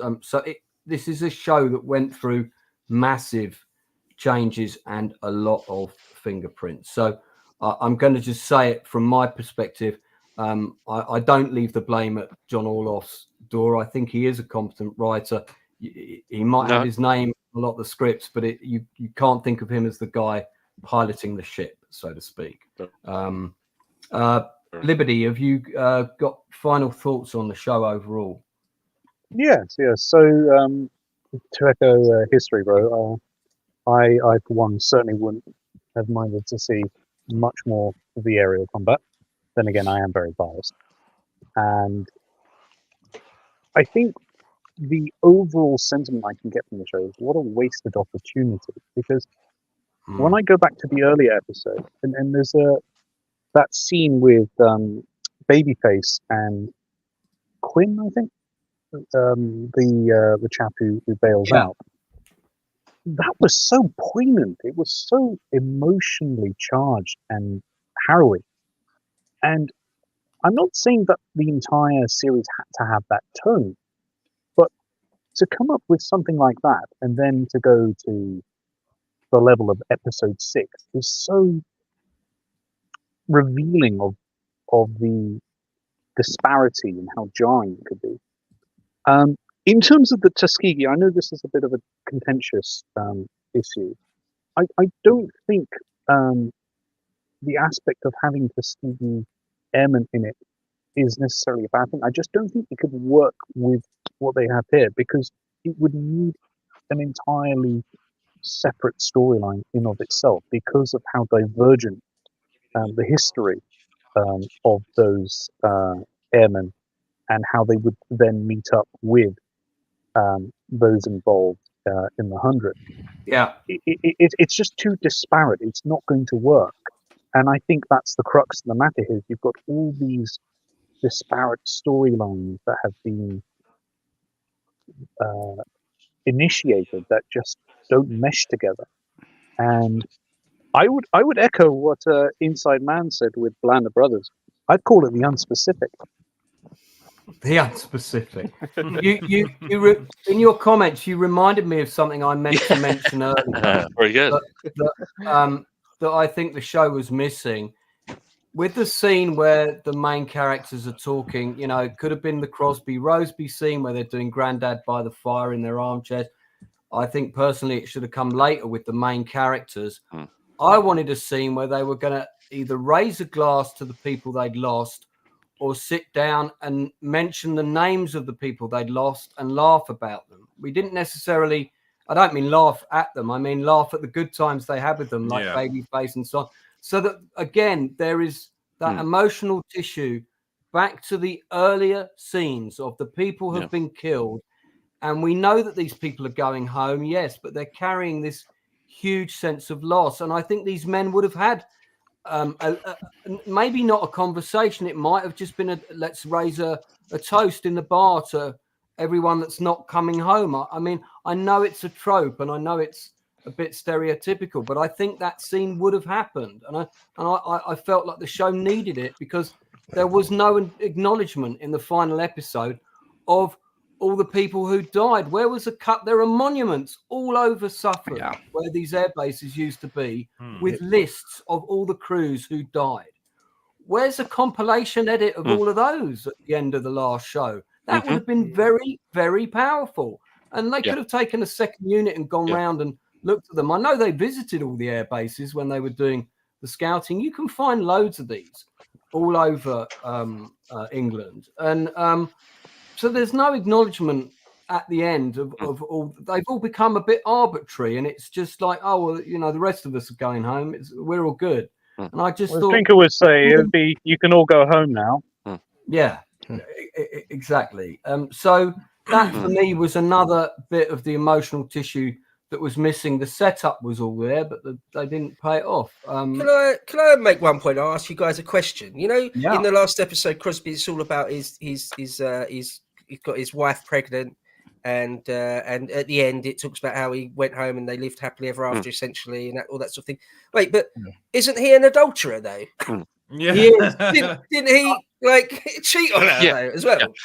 Which is really, having said that, could I just quickly say, I I've got to be honest. I really, really want to say something about that ridiculous fucking story with that girl. Right, just Do it. right. I'm really sorry about We're this, doing now. but Let it out. I've got to get this off Yeah, my you chest. hear it, don't you? Right, in Okay, mate. his book, in Crosby's book, right, he mentions this girl, right, and then there's a massive speculation because this is somebody who's in effect ghosted him. He can't get hold of her. He's done the deed. He can't get hold of her. He doesn't know how to get hold of her. He's tried phoning around to see where she might possibly be. She's not where she says she's going to be. So in essence, he's ghosted her. And then there follows about 6 or 7 paragraphs in his memoir where he says, well, I don't know who she is. She could have been anybody for all I know. She could actually be a spy. And it's purely speculative. It's pure And they conjecture. took that and they And ran of course, with it. what's happened is they've ran with it. They fucking ran with it. Right. It's I because did they not had to know get the that. whole like, hey, women fought in the war too. So like, don't think this was Yeah. just men doing it. Remember? Aren't they Not good? Super spy. Girls are good. That seems to be the mentality. Like, I knew that it being a modern show, they would look for any opportunity they could get to put Yeah. something like that in. I'm actually surprised when he got shot down behind Russian lines that they didn't have like female Russian snipers shown on screen, because I know that existed. There were relatively small numbers of them, but you can bet if they did exist that they would cram them into the show somehow. Yeah. So for me, I was just thinking I would have gone with while you that guys more than the other narrative. Just while you guys are talking, just trying to crystallize things in my mind. I feel like there's sort of 3 things going on for me thinking about it, trying to put it in words. One, on the good side, is all the aerial combat stuff. One, then there's sort of the mainly boring stuff, which is inoffensive one way or another, and then there's the DEI stuff, which is out and out an insult, right? And a couple of things. One, when you see Doctor Who stand up and say, you know, the wing speed velocity and the amount of petrol we need per plane, and you know, making out like he's the magical. Yeah, I think that was kind of setting up that whole thing at the end, wasn't it, about him being a mathematician? And there's one line that she said where he can spot plane types at night and so forth. Yeah, which is just pure cringe. And there's one line where that SOE lady says about that she can't get a degree from Cambridge because she's female. And it's just a couple of bits like that, just pull the whole thing down. It pulls it down from what could have been a 7. It pulls it down to like a 3, with just bits like that for me. Anyway. Okay. So I think we heard everybody's kind of final thoughts on the show. Overall, and I know I'm putting you on the spot, but hey, that's part of the fun of being live. I'd like to hear people's marks out of 10 overall for the show. And also in chat, would you like to put your marks out of 10, please? And then we'll stick them up on the screen. Like to see where people land with this. There's 82 of you there, so we want at least 80 responses. You know, is that all? The drinker might even read out some of them in his Scottish accent for you. So, I think overall for me, oh god damn, it's going to be probably around 6.5 to 7. I might revise that when I watch it again all in one go, because that can have a different emotional impact. But yeah, probably 6.5 at the moment for me. Drinker, where you at? Probably at 6. It's pretty much bang average. Ultimately, I'll give it an extra point because I think the aerial combat scenes that we did get to see were quite technically impressive, and I was enjoying those parts of it for sure. Some of the acting was good, and there were some poignant moments for sure. So yeah, I think that lifts it above just being completely forgettable. So I think a 6 is reasonable. There's obviously a lot of crap in there as well, so that pulls it down. Bo? Yeah, I think I'm going to have to go with a 5, maybe 6, 5 or 6. Again, thinking back to some of the bits of aerial combat we did get, there's one bit where a wave of German fighters come down at them. There's a few bits in those aerial combats which are are nines. Some of those scenes are nines for me. But yeah, there's so much other crap. Episode 3 for me was a 9.5 out of 10. It was amazing. But there's so much lameness as well that I suppose I've got to give it a 5.5. I'll go with that. Okay. Yep. So Northern. Is it for the episode or the series overall? Give me the show overall. Series overall. Yeah, 4 out of 10. 4 out of 10. A lot of good moments, but a lot of wasted potential that could have really, really made it impactful. Okay, thank you. Stupenzo. Well, it's pretty mid, so 5, but because it's so long, we're gonna mark it down to a 3. You're not a man who enjoys length. We understand. I'm a girth kind of guy. What you do with it? The guy who had my bloody stream on for for 4 hours, mate. But look, you can watch the first and last episode of this show and be like, all right, not really miss a whole lot in between. And yeah, as far as the special effects goes, that's not a bad point. Yeah, in terms of I'd agree with that. In terms of emotional impact, that's probably true. Right. And as far as like the special effects, some battle scenes look great. Other ones look like they came from that Arma game, So I mean, it's a hit or miss. I'm going to ask Mr. Nakuti to add up the averages so we can get an overall score for the rating here. Blue, out of 10, buddy. I'm going with a 4, unfortunately. Just because like Enzo said, I would cut out a lot of episodes. And if you ask me, out of a 3-hour movie, if I liked 1 hour out of a 3-hour film, I wouldn't recommend it. Didn't hate it. But Lance, for you, buddy, it feels like at this point, a lot of episodes to start doing homework versus like Shogun. I'm looking forward to Wednesday hanging out with you. Damn, man. We'll talk a little bit about Shogun before we wrap up, because it would be nice to recommend something to everybody. I mean, I think the average score is around 5 or 6 from people in the chat, and there's too much they got wrong for me in the show. Sorry, Blue. No, I was just saying there's so much that I feel like people are forgiving, but considering who produced this, where it came from, it should be a 10 out of 10. It's not. No. Tom's made the most important point, which is Elvis remained hot throughout. He kept clenching his jaws. You notice that? He keeps doing this thing. He's preparing for doing it. You see his jaw. Yeah, you see his jaw muscles flex a lot when he's looking at things. Inside Man, dare I ask what you're rating? 1 point for the acting, 1 point for the visuals, and 1 point sonically. That's as much as you're going to get from me. So surely it's 1 big, point fat for fucking surely 1 three. for production design. The production design is pretty good on the whole. No, but you have to subtract 1 point for the it is actually that's true. So okay, so if I take a third of a point off of everything else, then production design, costume absolutely faultless. Love the costume designer in this, and perfect casting. Oh God, what am I going to say now? Fuck it, it's still a 3. Get him a calculator. Still okay.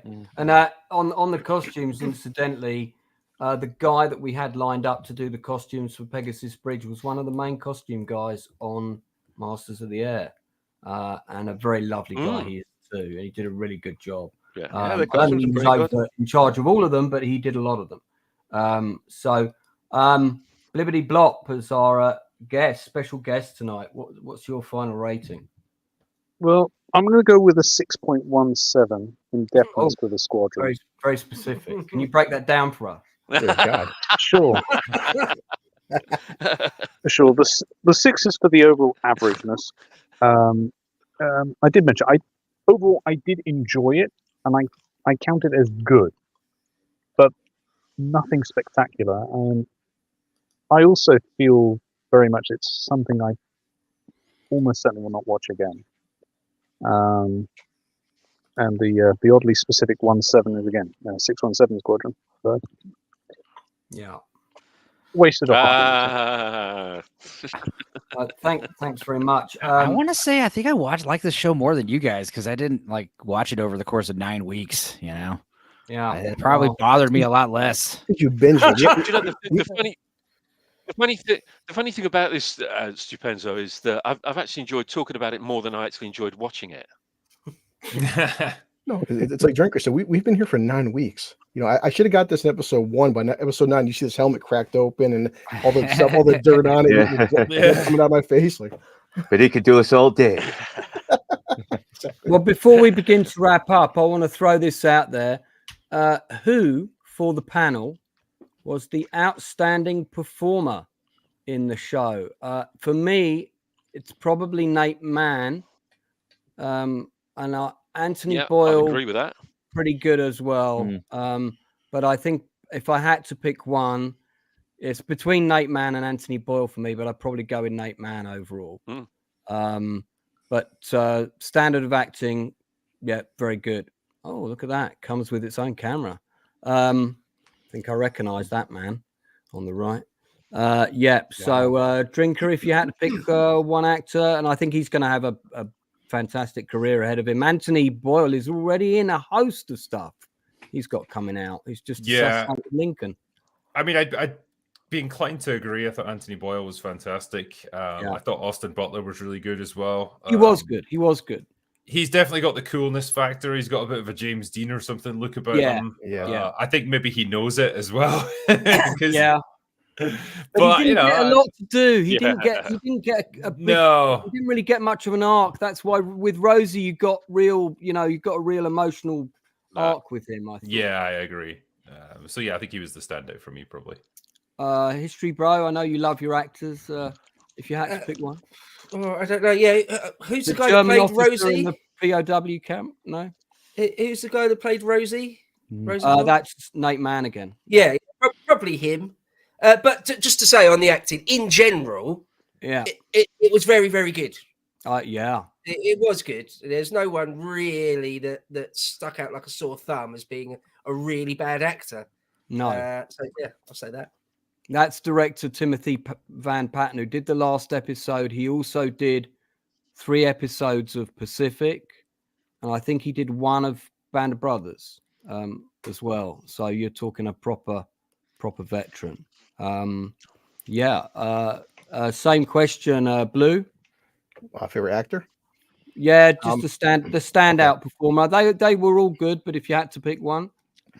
Any one of the Tuskegee Airmen, because I care about my channel so much. Just pick any of them. They were all 10 out of 10. You haul, Blue. You haul. Diversity is our strength. You're so shallow. Stupenzo, if you had to pick one. Anyone? Is he frozen? Nope, sorry. No, it's it's starting to storm out here, so I don't know. There's some kind of atmospheric disturbance. If you had to pick a standout actor, standout Austin Butler. Not like performance-wise, but just physically, the guy just like stands out. Like, who is this guy? Like, what? He's got charisma. He's got this. I'm surprised there aren't more comments in the screenplay about how like, good Lord, you're handsome. What is the deal with you? It's just distracting. See, that's a Texas for you. And the storm has frozen him again. Northern, standout performer for you? Nate Mann, Callum Scott, and Austin Butler. But I will say one thing that disappointed me about Austin Butler. The guy is playing a soldier who was a POW, a prisoner of war. Right. He's played Elvis. Why the hell did he not go, you've been wonderful prisoners, thank you very much? That would have been a great callback to Red Dwarf. Come on. You had a great opportunity. I feel that would have undermined the authenticity of the show. But Inside Man, do you have a favorite? No? Inside I actually Man? like the girl who played the SOE agent. I thought she was shit hot. Well, we've just had a you not hear comment. me? You're half right there. Damn, can't you hear me? Yeah, no, we heard you. There was a bit of a delay. It's quite easy on the eyes. Yeah. And Blippedy, did you have a favorite actor? No, actually, I thought she was garbage. Sorry, I'm glad I forget the name of the actor. The chap who plays Bucky. Oh, that's Callum Turner. So he was very good. For me, I found him quite. Scott, fucking hell, sorry. I found him. Yeah, I liked him. Yeah, I found him quite irritating to begin with, but for me, of all the characters, I feel he had the most character development. He went through significant harrowing experiences that led to, rightly, wrongly, what transpired in the later episode. But I feel he did have development. One thing that sticks to mind is that episode with the Polish lady and just the cost of war and being on the receiving end was what that was like. And I Yeah. felt that was a very interesting moment for him. Someone's described her in chat, the blonde Polish bin. I'm not sure That's the what, one. Yeah. I think that's her name on IMDb, but yeah, okay. Thank you.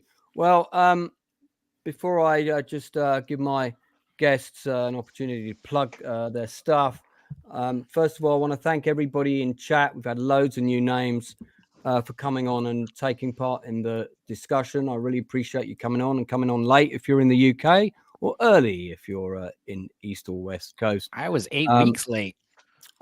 We are currently doing Shogun every week on Wednesday. It's going to be a little bit later this week because I've got an industry interview with independent comic publisher Ben Cullis, who is behind the 77 project. He used to work on 2000 AD in the golden era, and he's coming on the channel on Wednesday.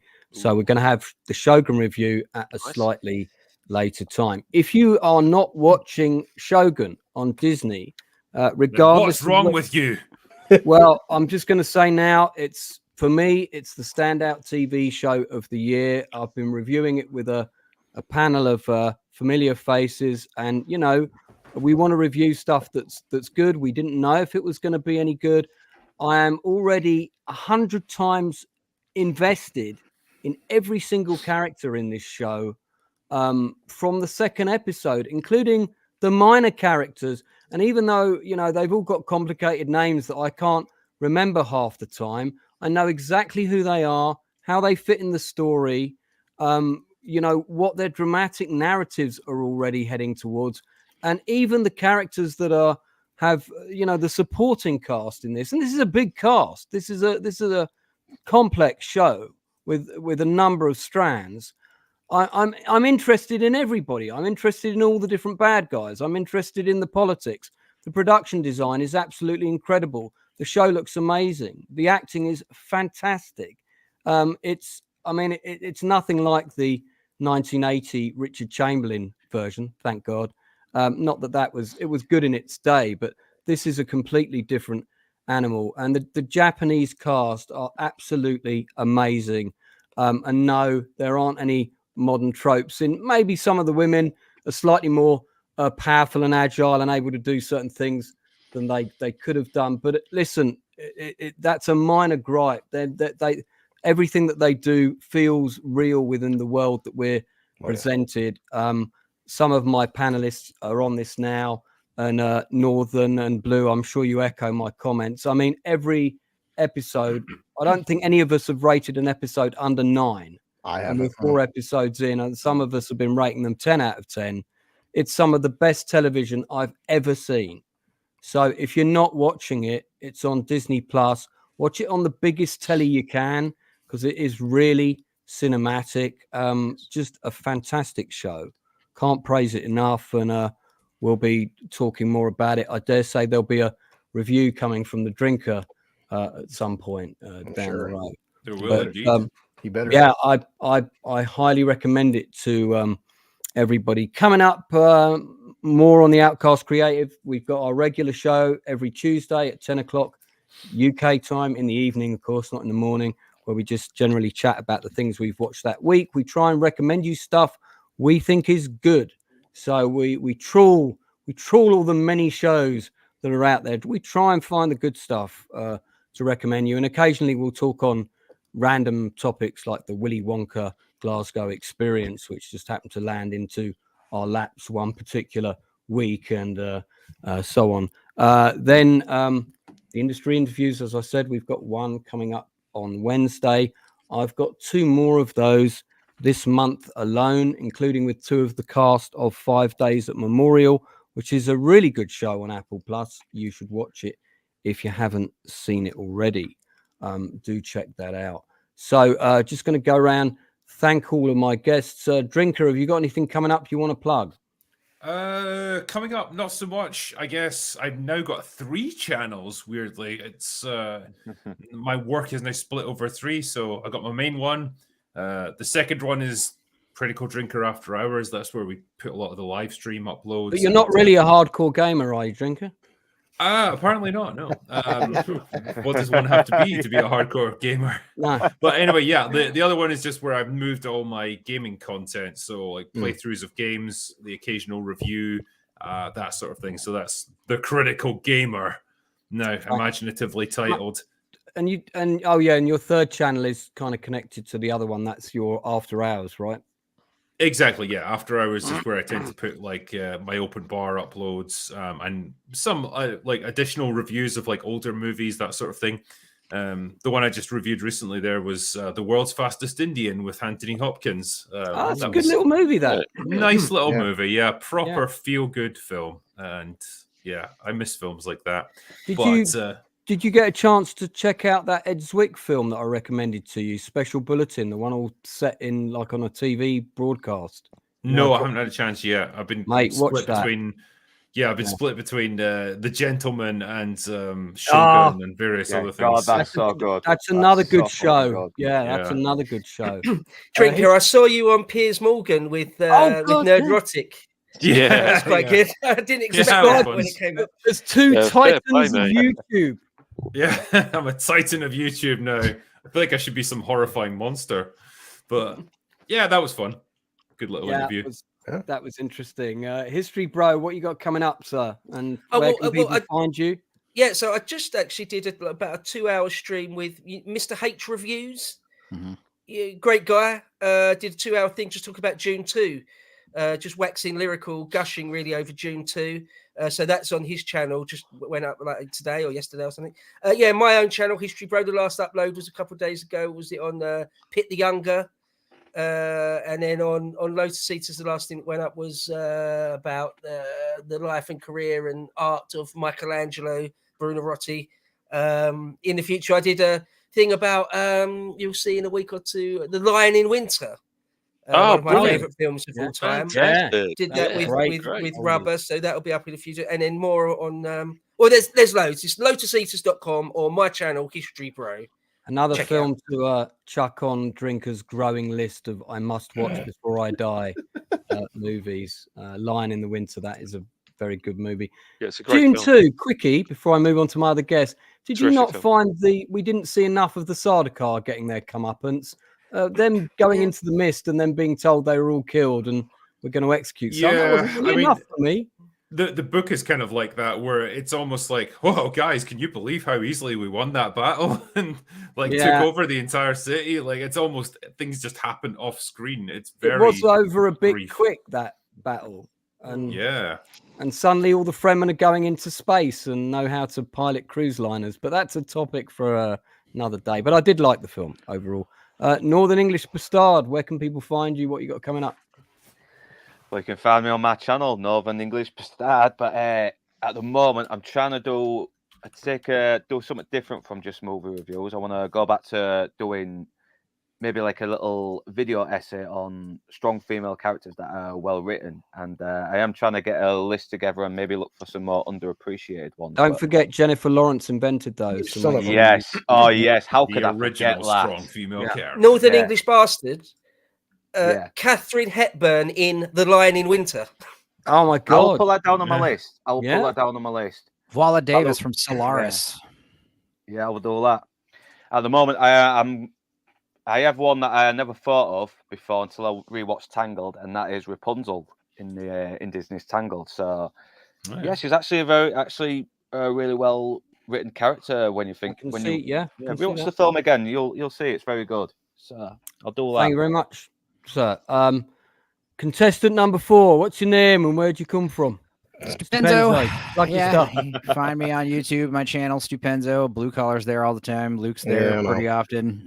We just goof off on Mondays, do a live stream, and then every Wednesday we do a Mystery Science Theater style commentary for movies. Last week we did Kazam with Shaq, which me and my cousin had never seen before. It was bad. And then this week we got Spaced Invaders coming out with me and Blue Collar watched that, and that was a miserable experience. It was very funny. I got to watch it. I think that'll be the 95th. That'll be the 95th We Watch video I put up. Oh, we were both drunk for that one. Great. I definitely got to watch it. Blue, when you're not guesting on other people's channels and upsetting their guests, where can people find you? I mean, yeah. So I'll be with you on Shogun. I'll get out tonight because, as Drinker would say, I watched Kung Fu Panda 4, and how is Aquafina still getting voice work? I don't understand it. Her mother. Listen to her and Jack. Kung Fu Panda 4 is the crystal skull of the Kung Fu Panda franchise. It was awful. And if anybody cares, and Drinker said some negative things, like in a sense, but like the new Ghostbusters this week comes out. Oh, I keep forgetting that film exists. Yeah. It's weird. Frozen Empire. I'm just hoping by the trailers, it seems like the ones that lived, they seem like they have more airtime in this one. I want to. The CGI looks good. I'm hoping. Listen, it might be fun. The trailer's got some good moments in it. It might be fun. I don't like passing judgment on stuff, and I don't want to see any more of the movie. I don't want to see a 10-minute extended trailer that shows me everything that happens. I don't want to know when Bill Murray's going to turn up in the film. Let me find that out for myself. I just can't wait for Bill Murray to absolutely phone it in like he did with Afterlife. Yeah. At least Paul Rudd's that having meme fun. with Dr. Manhattan, where it's like 1984, Yeah. Dune I've and seen Ghostbusters are coming out. 2021, Dune and Ghostbusters. Yeah. Blippedy Blop, is there anything you'd like to plug, sir? Because we always let our guests plug. Do you have any books out, or are you attending a car boot sale soon and you have stuff to sell? I hope not. No, my wife wouldn't be happy with that.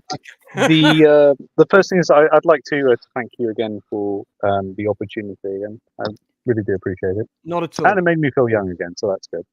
You're very, I do have a gaming channel. If you're interested, easily found on YouTube. Blippity Blop. And if you are a fan of Tolkien, I have a Tolkien channel as well. It's called Tolkiendom. Wow, we have several fans of Tolkien here. Several fans. You're welcome to peruse at your pleasure.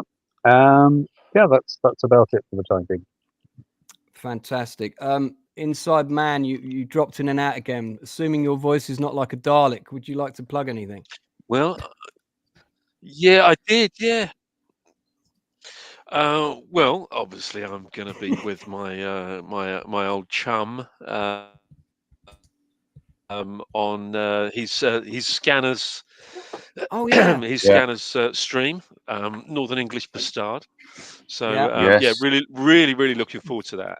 And I'm gonna suck his brain dry. Yeah, I mean, I've forgotten how amazing that movie is. Yeah, Drinker, is that a film you've ever seen? Scanners. But Scanners. I just want to. I've seen the important clips. Yeah. Okay. Go on. Sorry, Inside Man. Like Go on. Sweaty. Yeah. But I've got to thank Stupenzo for almost making me laugh to the extent where I very nearly soiled myself. Yeah, you started sounding like an angry cobra on the T2 stream. Yeah, you sounded like an angry snake in a basket. Oh my god! Yeah, Drinker. No, Friday we did like what? Oh my god! 4.5 hour Terminator 2 stream. Yeah, I was trying to keep it under 3 hours, but you're like Christ, encyclopedias. You are. Right, well, guys, we're gonna wrap it up there because I've kept you all late enough, and we started later than planned. Listen, thank you all to the panel so much for giving up your time, and especially to the titans of YouTube that have joined us today. To quote another person, we really do appreciate your support, and the fact that you give it so often is very, very, very much appreciated. Yeah, it's been an honor to go on this journey with you guys. It really has. I feel like our B-17 is heading back to base with quite a few bullet holes in it, and we're just about to land. Find out unceremoniously scrapped if we make it. But that's it from us tonight. Drinker, would you like to take us out? That's all we've got for today. Go away now.